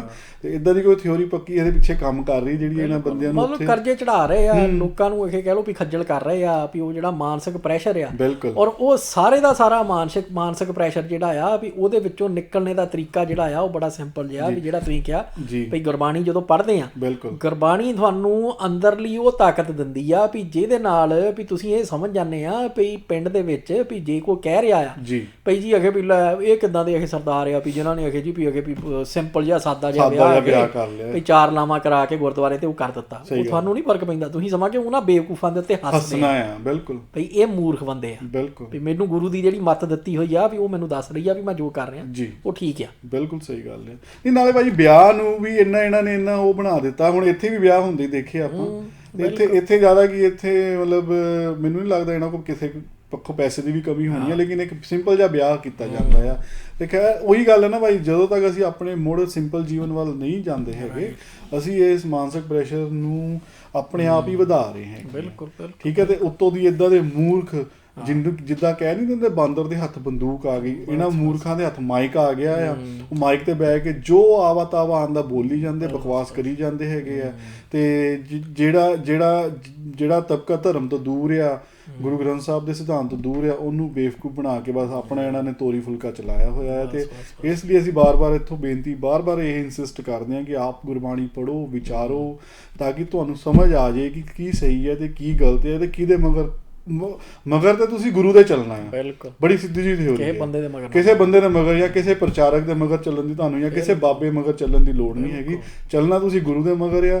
ਤੇ ਉਸ ਸੋਚ ਨੂੰ ਤੁਸੀਂ ਆਪਣਾ ਇੰਨਾ ਡਿਵੈਲਪ ਕਰ ਲਓ, ਇੰਨਾ ਤੁਸੀਂ ਇਹਨੂੰ ਪ੍ਰਬਲ ਕਰ ਲਓ, ਇੰਨਾ ਸਟਰੋਂਗ ਕਰ ਲਓ ਕਿ ਤੁਹਾਨੂੰ ਕੋਈ ਵੀ ਇਹੋ ਜਿਹਾ ਖੱਪ ਗ੍ਰੇਡ ਜਾਂ ਇੱਦਾਂ ਦਾ ਰਣਜੀਤ ਸਿੰਘ ਢੱਡਰੀਆਂ ਵਾਲਾ ਕੋਈ ਇੱਦਾਂ ਦਾ ਲਾਣਾ ਜਿਹੜਾ ਹੈਗਾ ਉਹ ਆ ਕੇ ਤੁਹਾਨੂੰ ਠੱਗ ਕੇ ਮਾਨਸਿਕ ਤੌਰ 'ਤੇ ਪੈਸੇ ਦੇ ਪੱਖੋਂ ਤੁਹਾਨੂੰ ਠੱਗ ਕੇ ਆਪਣਾ ਉੱਲੂ ਸਿੱਧਾ ਕਰਕੇ ਰਾਹ ਪਵੇ ਤੇ ਬਾਅਦ 'ਚ ਤੁਸੀਂ ਫਿਰ ਹੱਥ ਲਾ ਕੇ ਦੇਖੋ ਕਿ ਇਹ ਸਾਡੇ ਨਾਲ ਬਣ ਕੀ ਗਿਆ ਹੈਗਾ ਆ। ਹੋ ਵੀ ਇੱਦਾਂ ਹੀ ਰਿਹਾ ਭਾਜੀ ਅੱਜ ਕੱਲ੍ਹ ਦੇ ਸਮੇਂ ਦੇ ਵਿੱਚ।